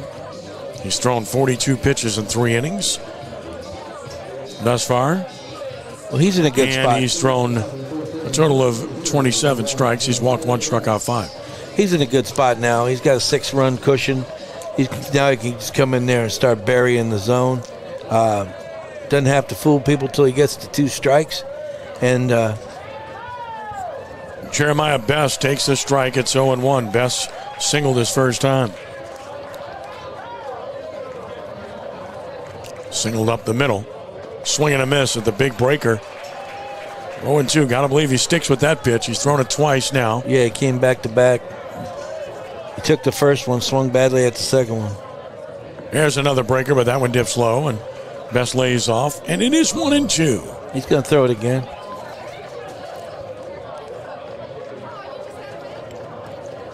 Here's the 1-2 pitch. Breaking ball beat on the ground toward third. That's a foul ball. Left that one up a little bit. Had him out in front, though. Holding it 1-2. But he just threw him 4 in a row. That one he got a piece of. He'd probably go up in his face, see if he'll chase a high fastball before coming back to the breaking ball. Here it is. Swinging a ground ball right side, and that's going to be a base hit. First baseman Lamont tried to backhand it, laying out, couldn't make the play, and that's a leadoff single for Jeremiah Best. He's 2 for 2. Well, I think that pitch ended up in the zone, and he was trying to get it up, neck high, chest high, but Best is able to put it in play and just finds the right spot, Remember, he was caught stealing earlier in the game. He's 8 for 14 in steals, and here's Ethan Laurent, who walked his first time after the caught stealing. Short lead here and a ground ball up the middle. Second baseman knocks it down, can't make a play, safe at first. That'll be a base hit. Up the middle, another base hit. 2 on, nobody out. Here come the Green Wave. As Wiltz went to the backhand, if he fields it clean, might have a chance at second, but it would have been a tough chance at first. Laurent runs well. He took a flat angle instead of an angle towards the bag, and he ends up getting a backhand that once he knocks it down, it can't do anything. So Ponchatoula looks like they're getting ready to respond. They got to respond to that 5-run inning and put something on top. They don't have to score 5, but they got to get a couple. Colton Boudreau runs it first for Laurent. Here's Lawson Rayford. Rounds it out to second his first time. And an inside move, but nothing doing. So it's Best at second and Boudreau at first. Rayford at the plate with an opportunity here. And he takes a strike. Snap throw to first. Nice stop by Lamont. Prevents the runners from advancing. 0-1 the count. And Prather's a really good catcher. He'll throw beyond runners frequently, but up 6-0, you want to be somewhat careful about that because you don't want to open up the inning, right? And that was first pitch, and he hadn't seen the guy how big his lead is yet. Usually you wait till after a pitch, say, and get him. Rayford waits. He runs well. Here's the 0-1 pitch, and he hit him. So now the bases are loaded with nobody out for the Green Wave. Big opportunity for DJ Best. Flew out to right his first time. And Prather goes to have a few words with Navarro. Well, you couldn't script this better for Ponchatoula as they give up the 5, and they have to do something to get back in the game, and they get the first 3 guys on base and loaded up with no outs. Here's Best, flew out to right his first time.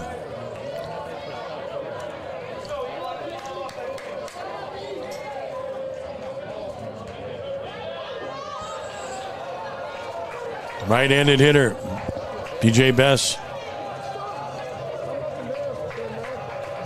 The pitch. Breaking ball missed away. It's 1-0.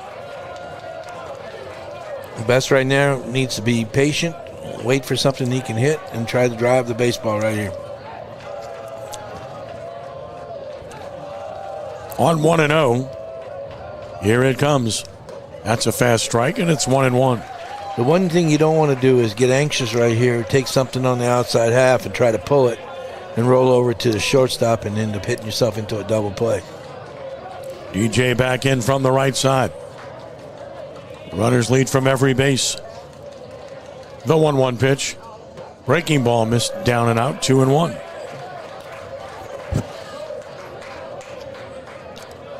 Good breaking ball right there just off the plate. Didn't get the call.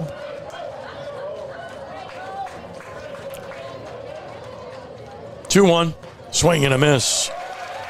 Count is even at 2 balls and 2 strikes. Throws the fastball right past him right there. I think he was looking breaking ball. 2 balls, 2 strikes. Bases loaded. Nobody out for DJ Bess.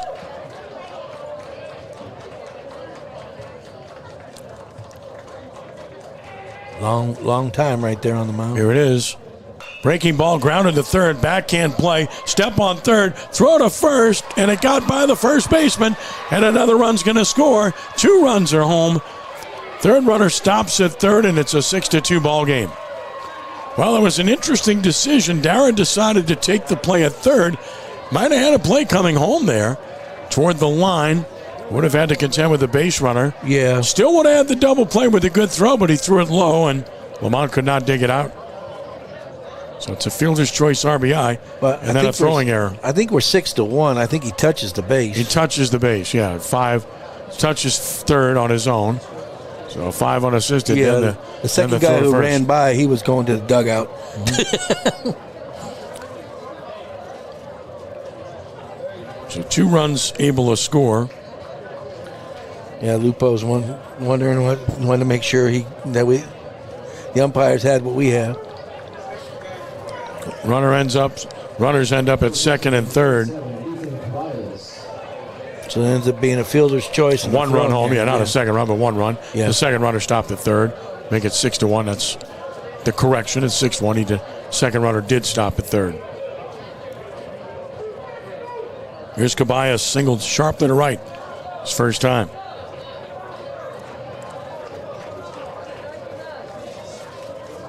A 6-1 game. And he took a strike. It's 0-1.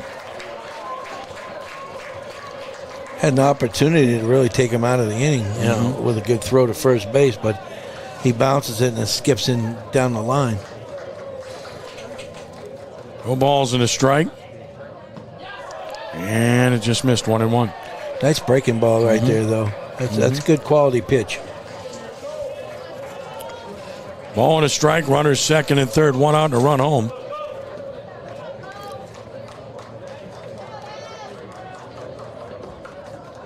Stretch pitch. Missing away. It's 2-1.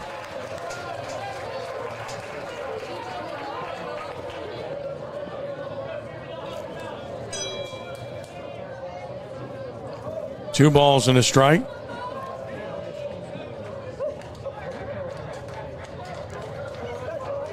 Now the 2-1 pitch.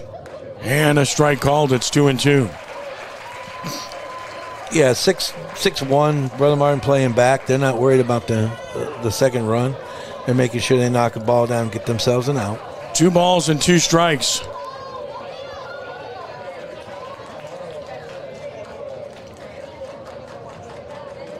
And another.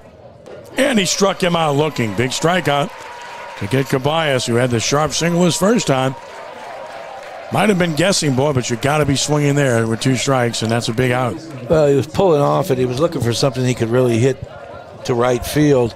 You could see his front side pulling off, and he couldn't even attempt to hit that backdoor breaking ball. 2 in a row, perfect pitches. Chandler Jones lined to center his first time. Stretch in the pitch. Breaking ball stays high. Boy, if Navarro can get out of this with just one run. He will have done a heck of a job. That would have been great. It's a great performance, yes. But first things first, he's got to deal with Jones here. Hit the ball hard his first time. The pitch. That's high and away, so it's 2-0.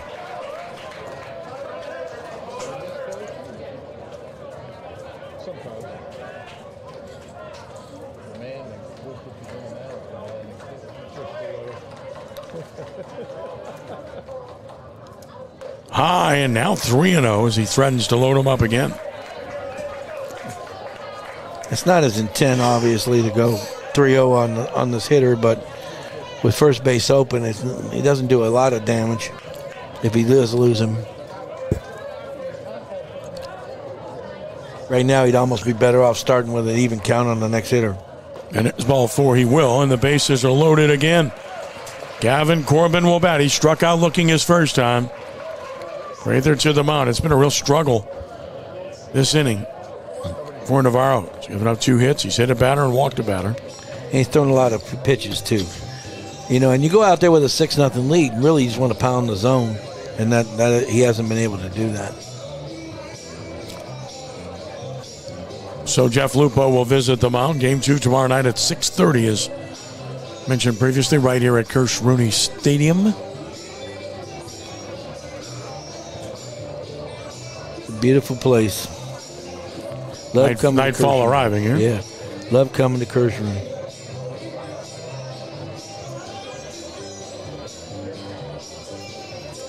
Played many high school games here, and All-American. I coached in the All-American League for a few years and loved doing that. And American Legion tournaments here.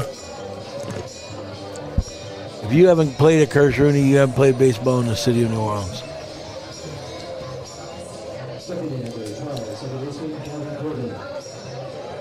Here's Gavin Corbin. Runners on every base with 2 outs. The pitch. And he pumps the strike in there. Boy, that's a big pitch after a 4-pitch walk to get ahead 0-1. And we've been talking about the center fielders all night, and this is the first time I've seen McCluskey come in real close. Swinging a foul, quickly 0-2. Now remember, Corbin had that at-bat in the 3rd inning where he saw 9 pitches before he struck out looking. He's 0-2 here in a big spot. From the full windup, Navarro most comfortable that way. Kicks and he deals, and a breaking ball beat toward 3rd. Dara to the bag unassisted, and the inning is over. So, a couple of unassisted ground outs to Dara 3rd of the inning. 1 run scores, couple of hits with an error, 3 big ones stranded, and that's 4 left in the game for the Greenway. Bottom of the 4th coming, and it's 6-1. Brother Martin on top. No, they're able to come back right there, and Dara gets another ground ball to 3rd base where he's able to touch the base. His throwing error across the diamond ends up not hurting them as Navarro pitches out of that jam. And Ponchatoula, bases loaded and no outs, comes away with only 1. That's a tough inning for them. They needed a big hit right there. Somebody need to hit a ball in the gap. Has a 25-pitch inning for Navarro, who's at 67 now. Yeah, won't draw any attention yet because he was so low previously. Mm-hmm. You know, but if he has another long inning, we'll be looking at possibly running somebody down there. And tonight's coverage on Crescent City Sports is brought to you by Gibbs Construction, a leader in the construction industry in Louisiana and the Gulf Coast for more than 45 years, transforming dreams, visions, and plans into reality. Gibbs Construction.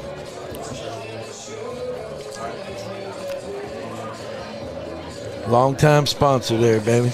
Yeah, your friend. Deeply appreciative of Larry and the entire Gibbs family. In the 4th, Ryan Dara leads it off. Dara has reached on a fielder's choice, stolen a base, and he singled and scored. Facing Laurent. Still out there with a ton of pitches and a strike called at 0-1.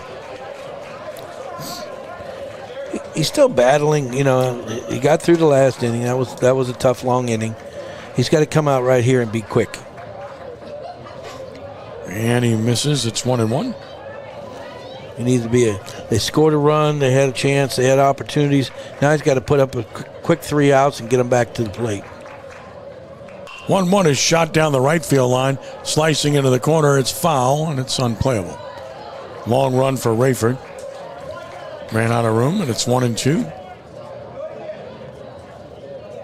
Well, the one thing you know when you coach against Scott Treble in his Ponchatoula Green Wave is they're going to play hard. He went a long way right there to try to make a play in the corner. And they're going to play hard for the whole time. 1-2 on Dara. And the pitch on the way. Look out. Threw it behind him and hit him. So Dara's trotting to first base. Hit by pitch, the second hit batter by Laurent. Leadoff man is on again. Pitching out of the stretch a lot. And now McCluskey, who was hit by a pitch his last time up. And he's also fanned. We'll see right here if Coach Lupo is going to go drop a bunt, try to pick himself up another run and get his 1 run back, or whether he looks for a big inning. Jones cheats in at third. Pitch on the way. Way inside, and that hit him. That hit the batter. So 2 consecutive hit batters. McCluskey hit for the second straight time, and right about now he's saying, what did I do wrong? So it's 2 on, nobody out. 3 hit batters by Laurent, who's really struggling here. And it will be Cole Navarro. Drove in a run with a fielder's choice ground out in the third, and he's also lined to left. Here's your dilemma now if you're Coach Tribble.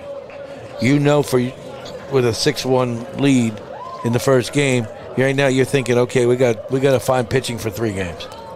And not that you're giving this one up because you're still hoping that Laurent will find this and get you out of the inning. 2 on, nobody out. Navarro waits. No move to second.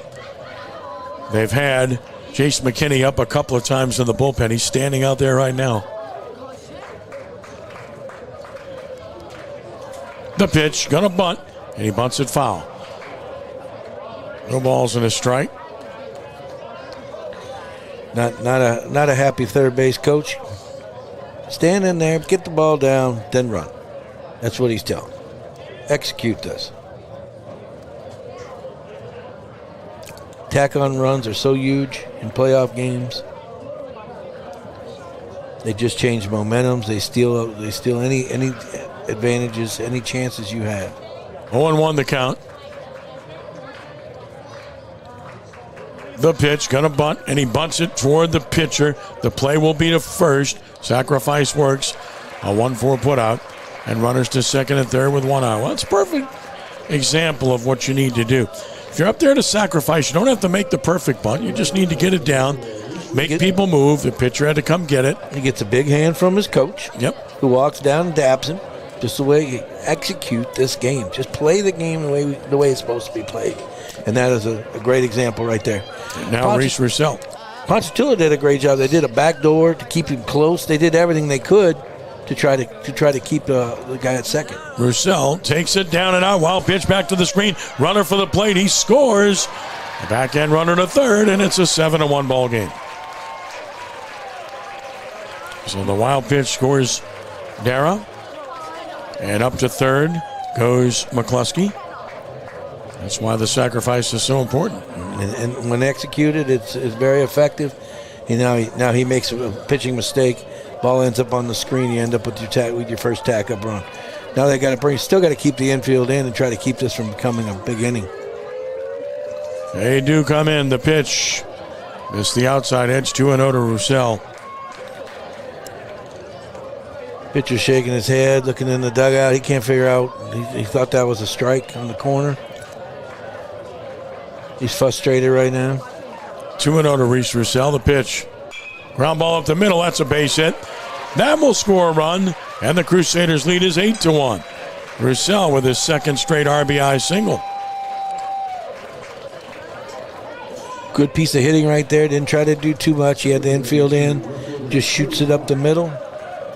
2-hopper goes into center field, and they're able to pick up their run.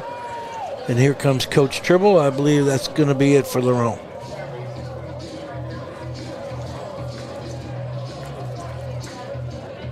with that in mind, gotta believe it's going to be Jace McKinney. He's been up frequently in their bullpen. So Laurent able to go just 3 1/3 innings. And that's not a good situation for game 1 of a best of 3. You need your starter, especially in game 1, to go deeper. Couldn't do it. You did, and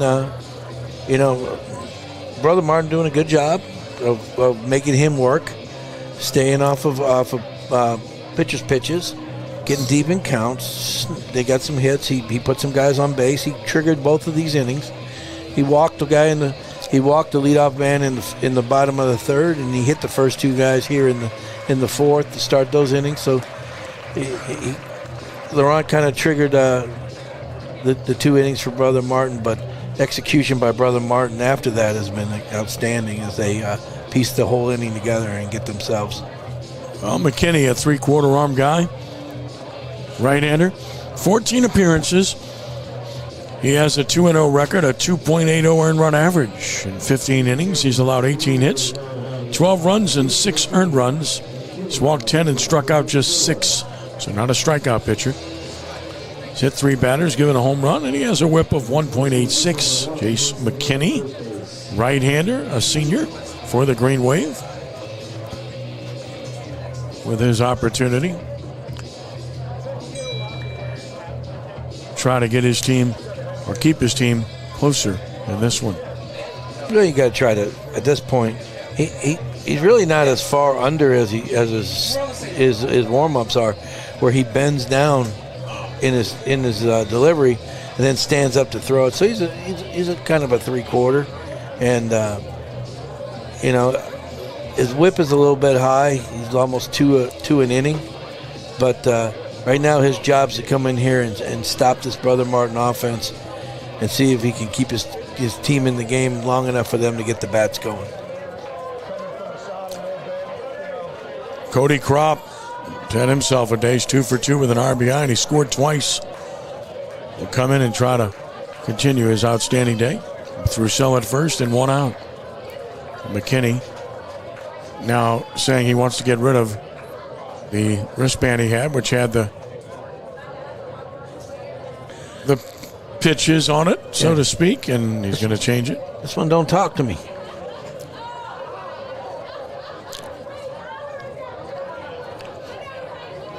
So he's made that change. And we're ready to go. Kropp waits. McKinney stretches. Very low stretch position. Very low. He's just pausing out there intentionally. Time called finally. He knew that was coming. So he did that with intent. Didn't intend to throw a pitch. Freezing Roussel at first. Kropp will get back in. The pitch. Swinging a foul. Right side out of play. It's 0-1. He kind of quick pitched him there. Well, and it's interesting because he's real bent over in a set position, but he comes back up to throw the ball. Yeah. Instead of staying down there and being a submarine guy, he comes up and goes 3/4. Kropp waits 0-1, swinging a fly ball into right center field. Should be handled. Right fielder there. Rayford puts it away. And that's the second out of the inning.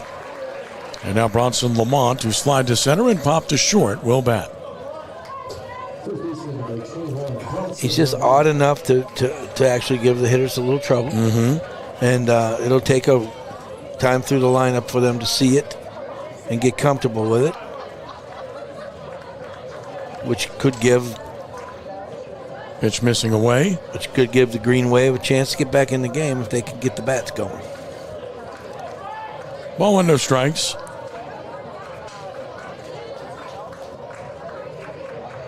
And a swing and a foul makes it 1-1.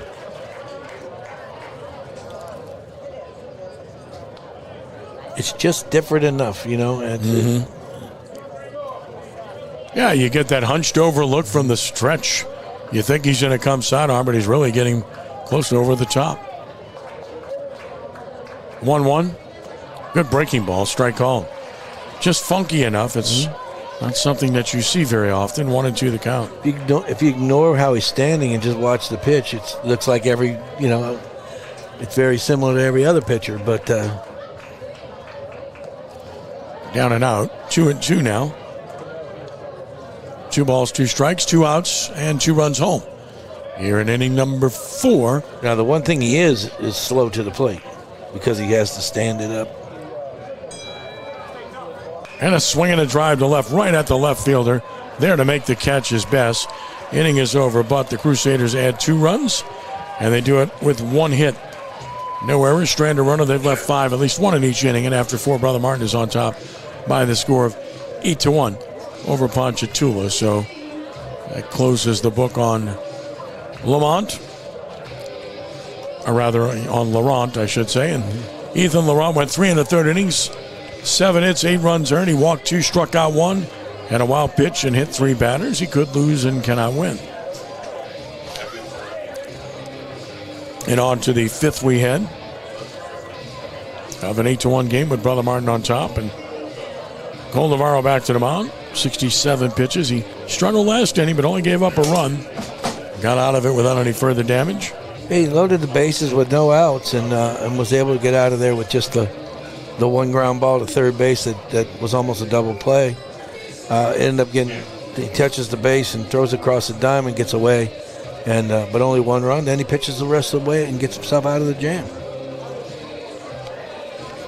He's done a good job. He really has. I know when we'll probably talk to him after the game, he'll tell us he didn't have his best stuff, and he's probably right. But he's pitching well enough, and he's competing, and he's throwing his breaking ball enough for strikes to keep himself to a 1-run 4-hitter.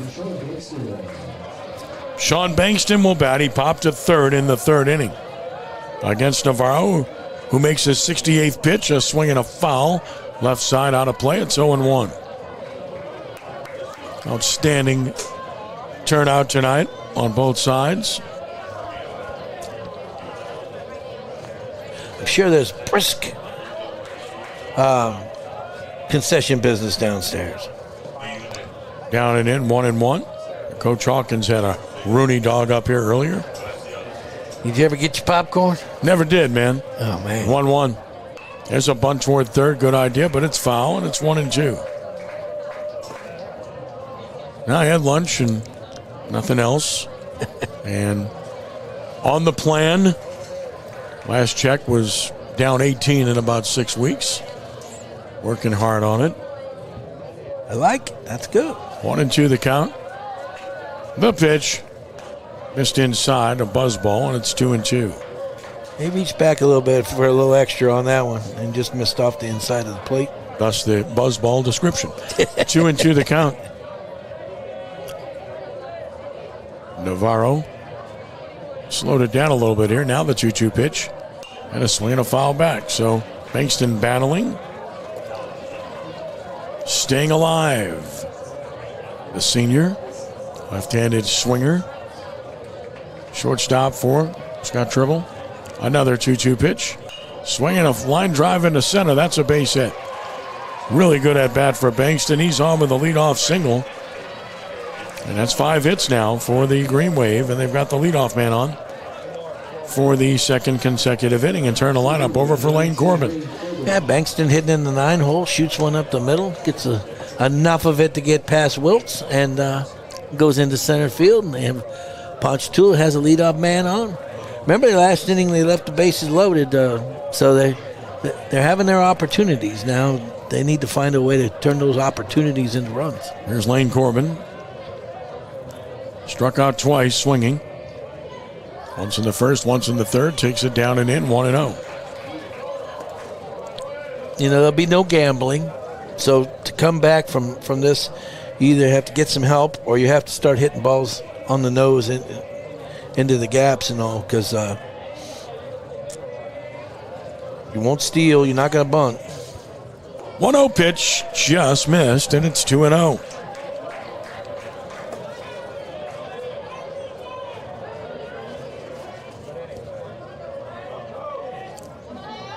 Two balls and no strikes. Navarro is ready. 2-0. He missed again, so it's 3-0. Green Wave had a big chance last inning and only got 1, despite having the bases loaded with nobody out. And that's that hurts, but then you turn around and give up 2 in the bottom. On 3-0, there's a strike.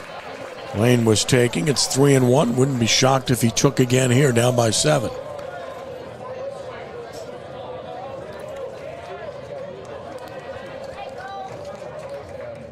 Throw to first. Diving back, Bankston.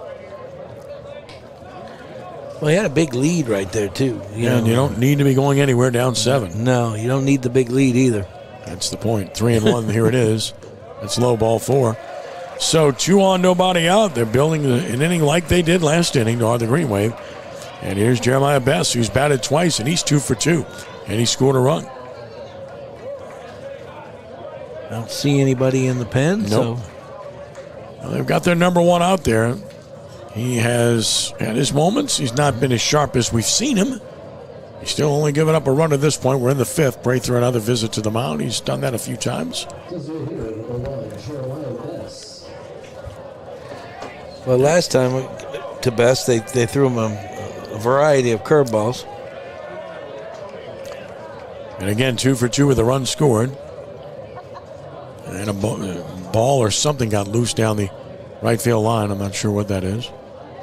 But it's been retrieved, whatever it is. As a kid's playing with a ball is what it was. It's that spotted ball, that dreaded spotted ball.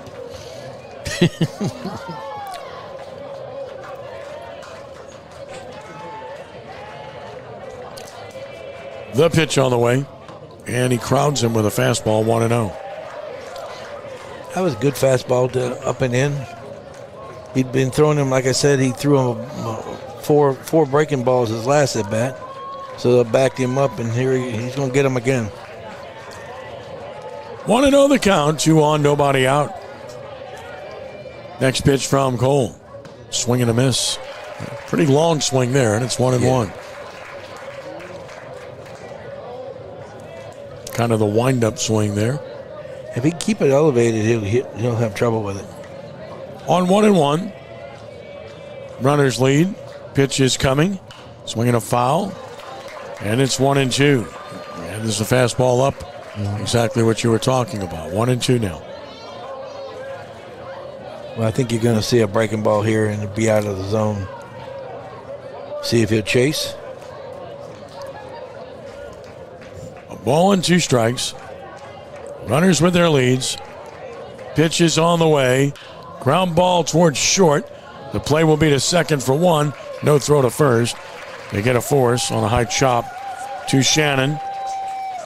Wiltz wisely held on. He didn't really have a chance to turn it. It's a 6-4 put out. Runners first and third, 1 out. And here's Ethan Laurent, who's walked and singled. Well, on that play, it was actually a very good play by Shannon right there, coming up and getting it before the short hop. He came and got the big hop, but he was unable to get other than the force out, which is okay because right now you're just looking for outs. Here's Laurent. Stretch pitch. And that just missed the outside edge, 1-0. You know, every play right now, all you're looking for is an out. Get an out on every play and you'll be very successful, especially with a 7-run lead. Ball and no strikes.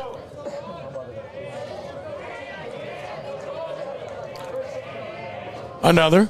Fouled off the end of the bat. It's 1-1.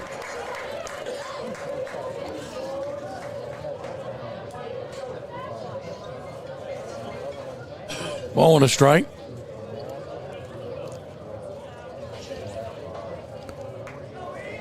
You know Laurent would love to do something right here at the plate.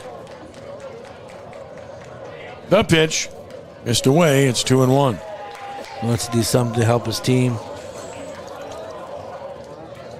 2 balls and a strike.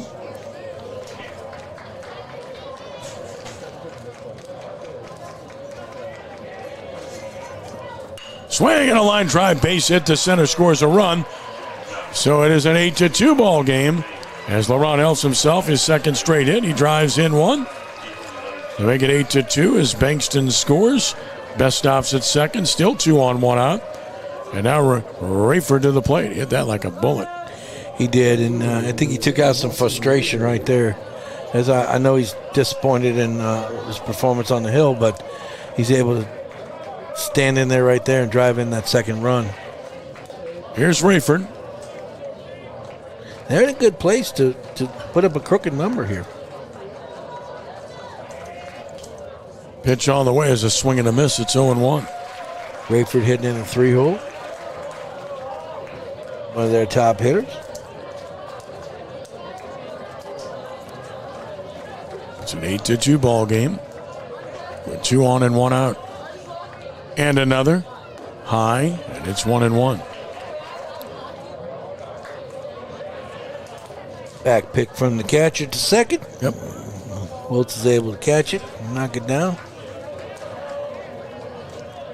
1 ball and 1 strike. Runners lead. Pitch on the way. Missed away. It's 2-1. Well, he only threw 25 pitches in the first 2 innings, but he's thrown a lot since then. 17 in the third, 25 in the fourth, and a whole bunch here in the fifth. 2 balls and a strike. And another. Swinging a foul. It's 2-2. Well, there's action in the pen now. They see his numbers, his pitch count climbing. 23 in this inning already, so he's at 90 and counting right now. They do have a right-hander up in the bullpen. 1-2 the count. Looks like Nolan Amato throwing. Swinging a drive to left, right at the left fielder, and making the catch. Throw to second. They got him doubled off. Where's he going? Run themselves out of an inning. Just very poor base running. You talk about a killer. That's a 7-4 put out for the double play to get the Crusaders out of it. Ponchatoula gets a run. Do it on a couple of hits. With no errors, strand a runner. They've left 5. Let's take a stretch from Kirsch Rooney where it is 8-2 Brother Martin over Ponchatoula. I'm not sure what he was looking at there, Marty. No, normally right there when the ball's hit, you flip your hips. He did that. He was looking right at the left fielder, and then for some reason, he broke towards third 2 steps, and then he was in no man's land and got doubled up going back into the bag. It wasn't even close going back. He was dead out. No, and Kropp saw that. He threw a strike to Wiltz to get the double play and get the Crusaders out of the inning. You're battling back, you're chipping away, you're trying to get back in the game. You can't have those. You can't have pitching mistakes. We're going to have another pitcher here. I believe this was our first baseman to start the game. So, go ahead. Able to get out of the inning was Navarro, and able to move on, and it looks like Ethan Caballas will take over on the mound for McKinney. McKinney went 2/3. He got both hitters out that he faced, and now we get big Ethan Caballas to the mound, and we get Laurent to first base. So Laurent at first. McKinney's one of their top relievers, and you're not going to let him burn him this for the weekend in an 8-2 game. So they take him out, and they bring in Ethan Kubas. Caballas, yep. Caballas, yeah, a chance to hey, get us an inning, get us a couple innings. Let's get out of here today. Give us a chance to come back.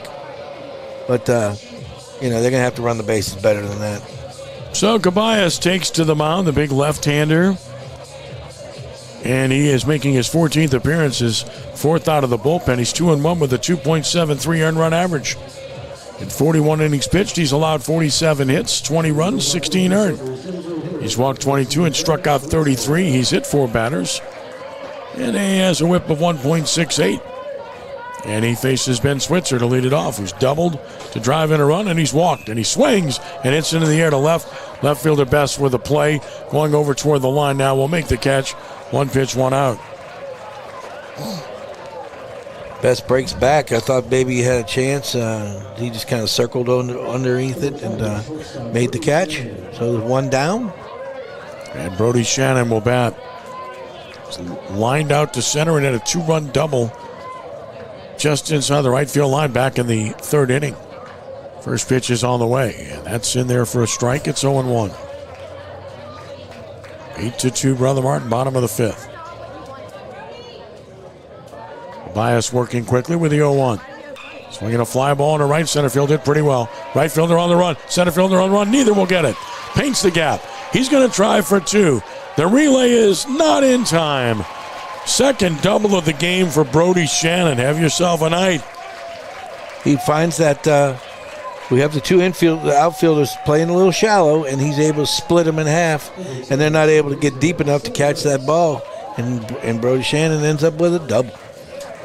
And now Stan Wiltz, who singled, walked and scored, and grounded to short. 1 for 2. Will bat.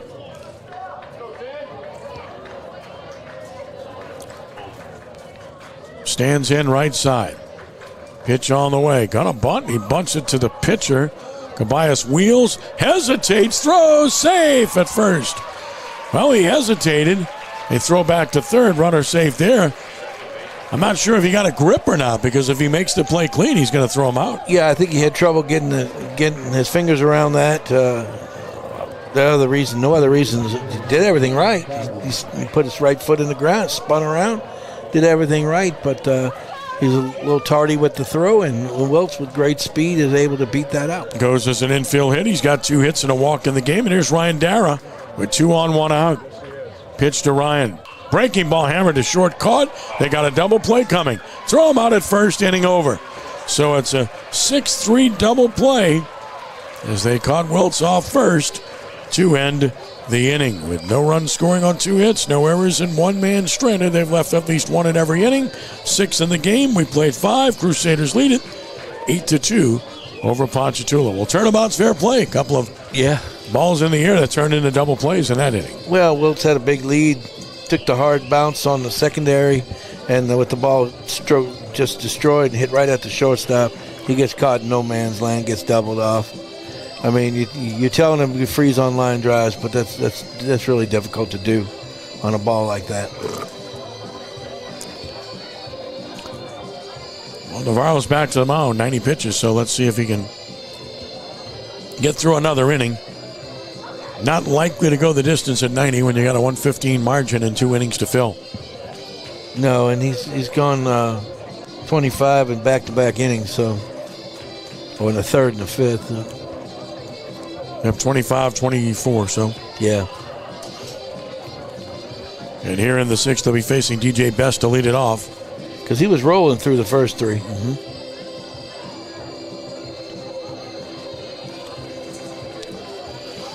DJ Best is flying to right. He's driven in a run with a fielder's choice ground out.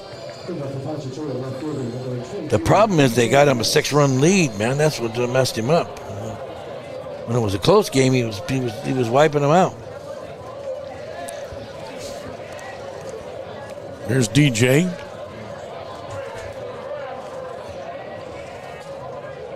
First pitch. Breaking ball drops in there. It's 0-1.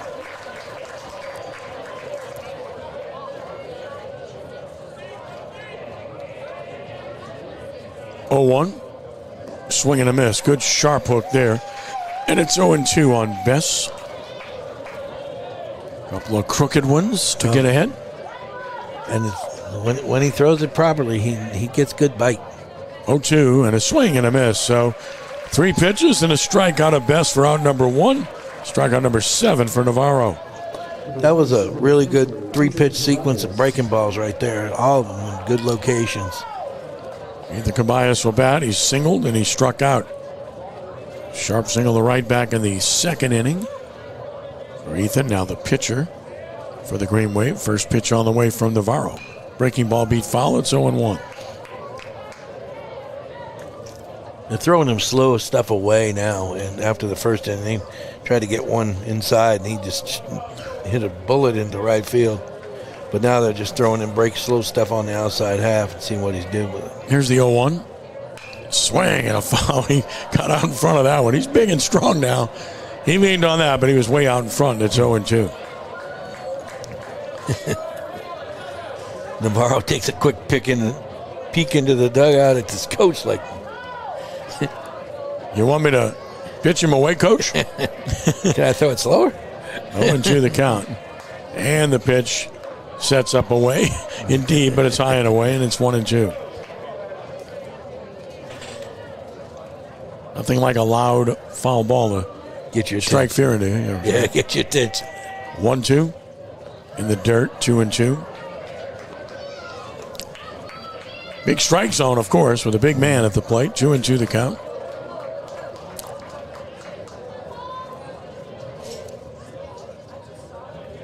Well, whatever it is, he's going to get it on the outside half. Here it is. Breaking ball, check swing foul. Over toward the Crusader dugout. Navarro's going to give him nothing to pull. And it remains 2 balls and 2 strikes. 8-2, Brother Martin. Top of the 6th inning. Scheduled for 7. First of a best of 3 quarterfinal series. Division I select. Swing and a miss. Powdered him and got him. Back-to-back strikeouts, and now 8 in the game for Cole. Made a liar Jones out will of bat. him. Made a liar out of him. He came in hard. Hard on the inside half and got it by him. Good pitch. Jones is lined to center, and he's walked.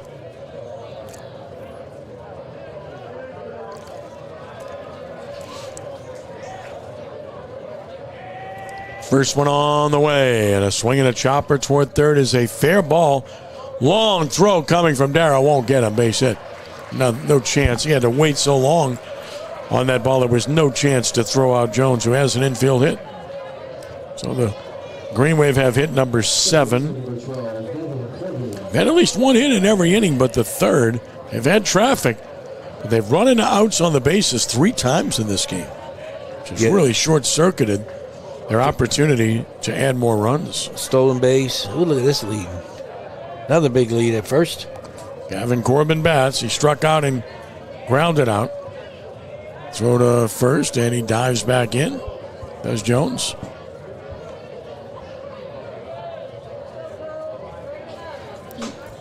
In a game where you've been thrown out stealing, picked off first, and huge lead. Throw over there again. And got doubled up on a line drive. You've given away an inning worth of outs. No doubt. It's 5 for 5 in stolen bases. This is not a spot for that. He's got a big lead, not going, and the pitch is way inside, 1-0. And I say that because you're down 6 and you're down to your last 4 outs.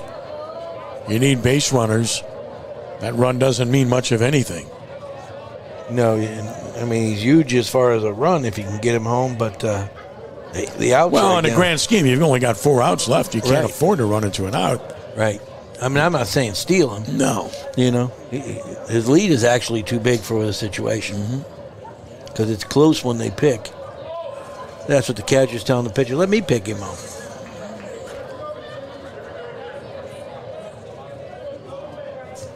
But he did get his attention, you know. He did. 1-0. Swinging a foul. It's 1-1. And that might be what he's telling him right there, you know, is like, you know, Prather goes out there and says, look, we don't care about him.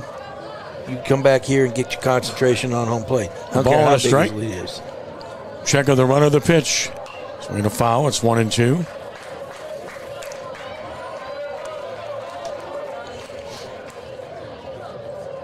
That's a good job right there. He's tripped by the catcher. Could be his last inning. He's over 100 pitches.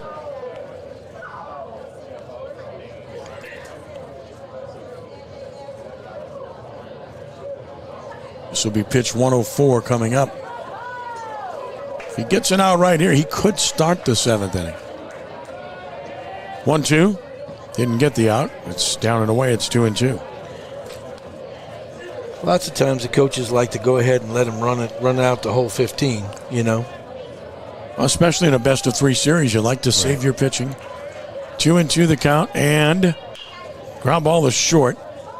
Handled, flipped to second by Shannon to Wiltz. Inning is over.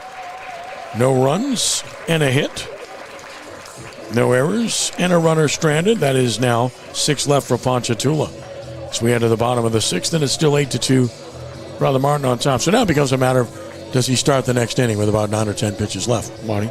Yeah, and like I said, 9 or 10 pitches can get you through because you get to finish the last batter, the guy you're on when you hit the 15. So I would be surprised if they don't send him back out and let him have a chance to get a complete game here.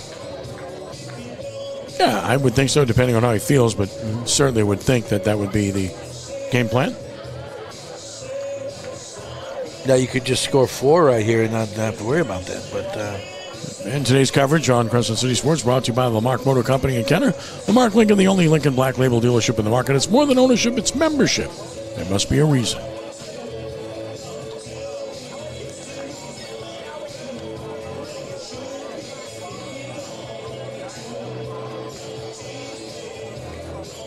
Just doing my calculations here. let's see. Yeah, 104 is what I have. So 11 pitches to use, plus starting that last hitter if he gets that far. So. Yeah.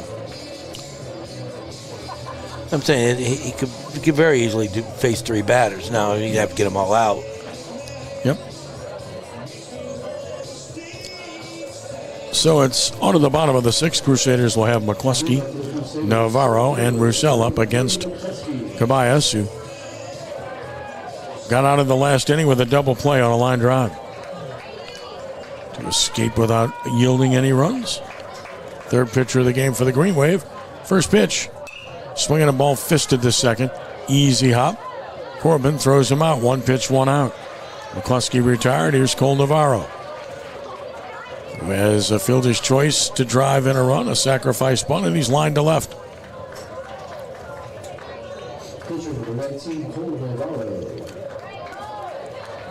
Here's Navarro. Marty will be heading down after this half inning to talk to winning coach and the star of the game. The pitch. That is a strike, and it's 0-1. A lot of players we could choose from. Brody Shannon, a pair of doubles and 2 RBIs, but Navarro has an RBI, and he's a pitcher of record. Would think he'd be the guy. Pitches high. It's 1-1.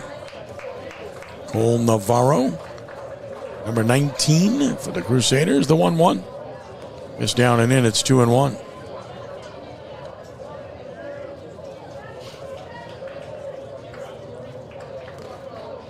Two balls and a strike. Another. That's a strike, and it's 2-2. I think we'll see if we can get Cole Navarro to talk to us. I should think you should. Yes. What do you think? Him and Coach Lupo. I would think that would be appropriate. 2-2 the count. The pitch on the way. It's down and in. Bounced off the plate. Should be full 3-2. On Navarro.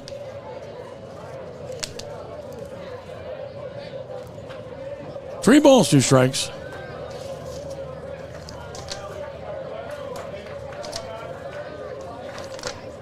Payoff pitch. Swing and a miss. He struck him out swinging. So on number 2. And that will bring Reese Roussel to the plate. He's had a good game. 2 hits, 2 RBI. And he scored a run.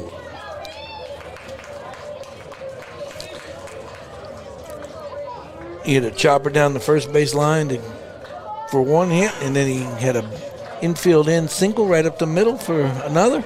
Missed inside 1-0.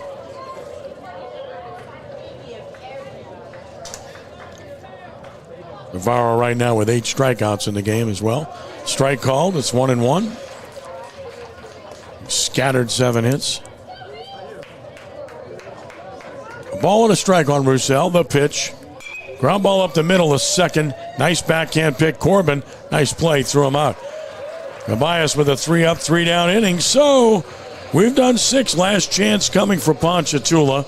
Brother Martin leads it 8-2 here at Crescent Stadium. Marty will head down and talk to the winners here coming up. And it will be, we think, Navarro going back to the mound. It looks like that's the case. Let's check it out. Maybe not. Nope, it's not going to be Navarro. Looks like they're going to go to the bullpen here. And the Crusaders have had Nolan Amato up throwing in the bullpen. It looks like he's going to get the ball here in the 7th inning, and he will. So Navarro is done. 6 innings pitched. 7 hits, 2 runs that he yielded in the game, earned. He was able to walk 3 and struck out 8, hit a batter. Stands to win his 10th game of the year if they can hold the lead here.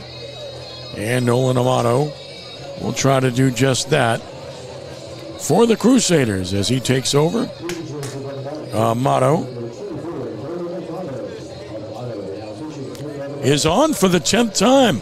The 9th time in relief, and he's been nails Amato on the year is 1-1. He has an 0.81 earned run average. 17 in the third innings, 15 hits allowed. 4 runs, 2 earned. He's walked 2, struck out 16. And his whip is tremendous, 0.98 on the year. As good as it gets. So, Nolan Amato has the ball and trying to close this one out for Brother Martin in game 1 of this best of 3 series.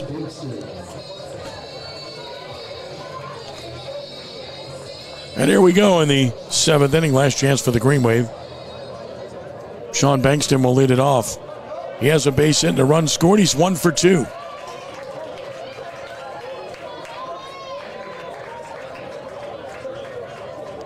Amato from the stretch all the time delivers a strike. It's 0-1.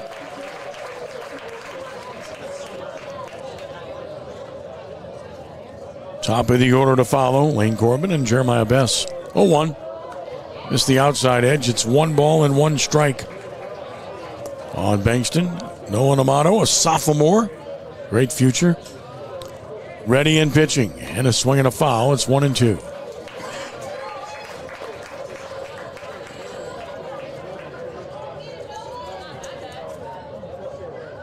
Ball and 2 strikes.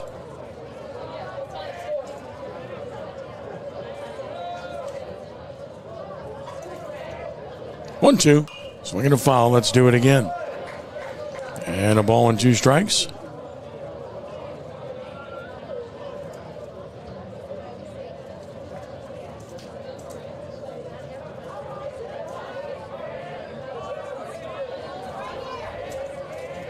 The pitch.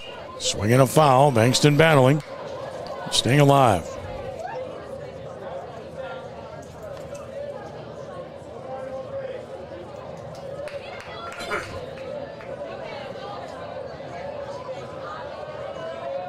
On 1-2, here's another. And he struck him out looking on a good off-speed pitch for out number 1. 2 more to get. Bankston retired as Lane Corbin, who struck out twice and walked.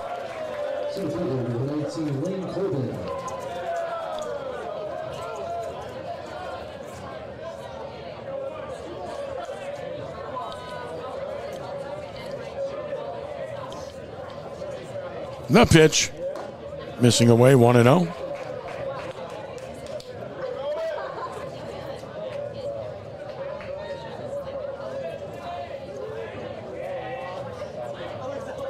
There's a fastball missing away. It's 2-0. 2 balls and no strikes. 1 out here in the 7th inning. Lane Corbin, the hitter, the pitch on the way. And that's a strike to make it 2 balls and a strike.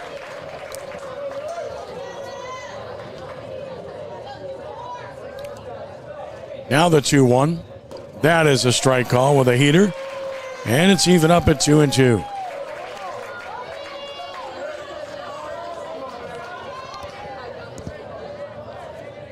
Two. High and away, 3-2. Corbin looking at all pitches in this at-bat. Trying to find a way on base for his team. 3 balls, 2 strikes. From the stretch to the plate, and a swing and a fly ball foul down the left field line, out of play into the bullpen area of Delgado. It's holding at 3-2 down by the hitting facility, where it is down the left field line along with the bullpen here at Crescent Stadium. 3-2. Here's another swing and a foul. Boy, what a battle! Corbin continuing to fight. He'll see an 8th pitch here coming up. So it remains 3-2 with 1 out here in the 7th inning, 8-2. Brother marching on top.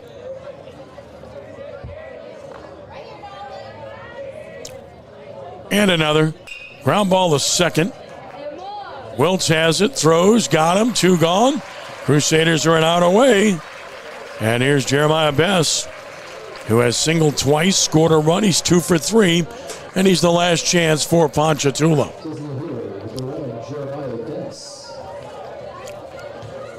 Here's Bess.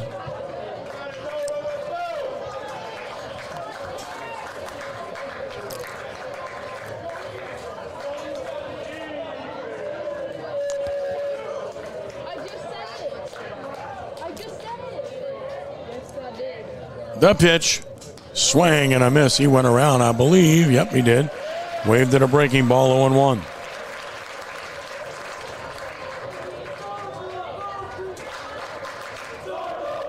No balls and a strike. Down and out, 1-1.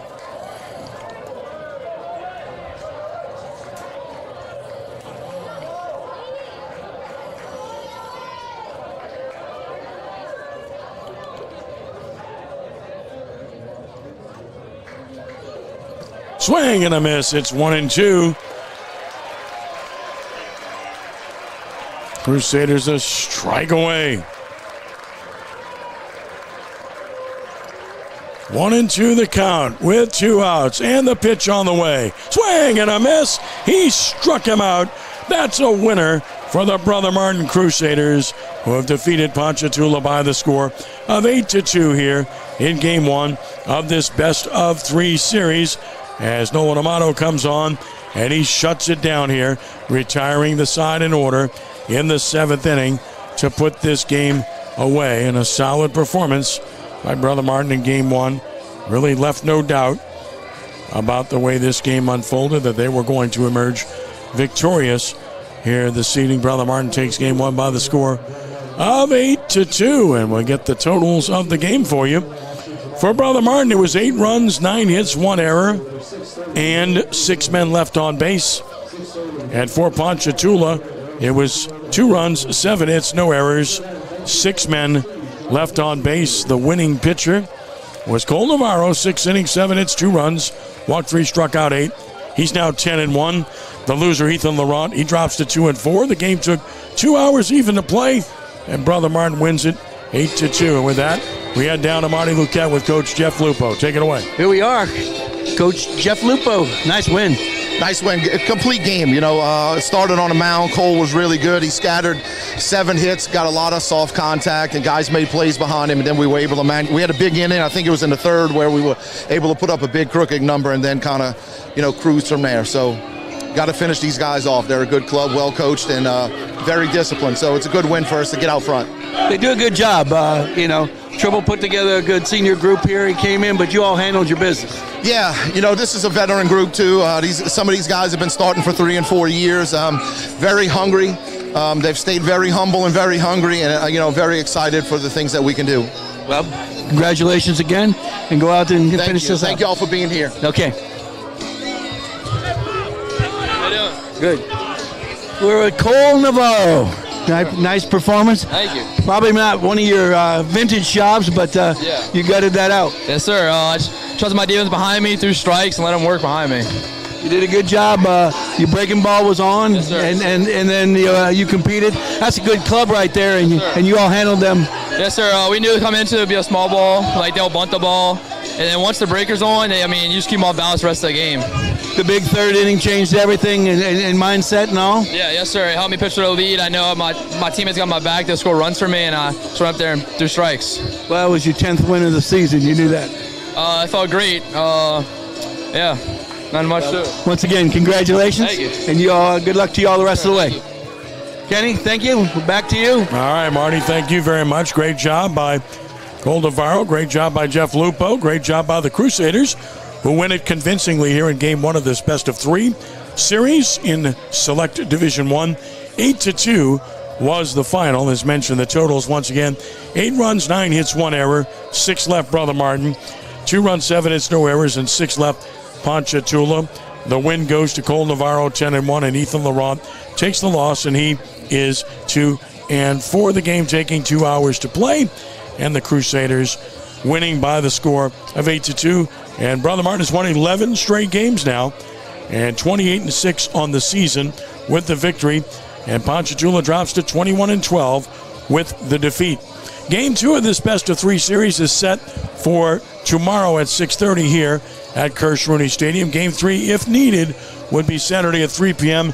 And a change of venues, that would be at Wesley Barrow Stadium, again, if needed, on Saturday. But tonight, it's all about the Brother Martin Crusaders, who take care of business, winning this one by the score of 8-2 over Ponchatoula here at Crescent Stadium. We'd like to Thank Dan as always. Want to thank Matt as always. Great job, guys. Thanks to Marty for a job well done.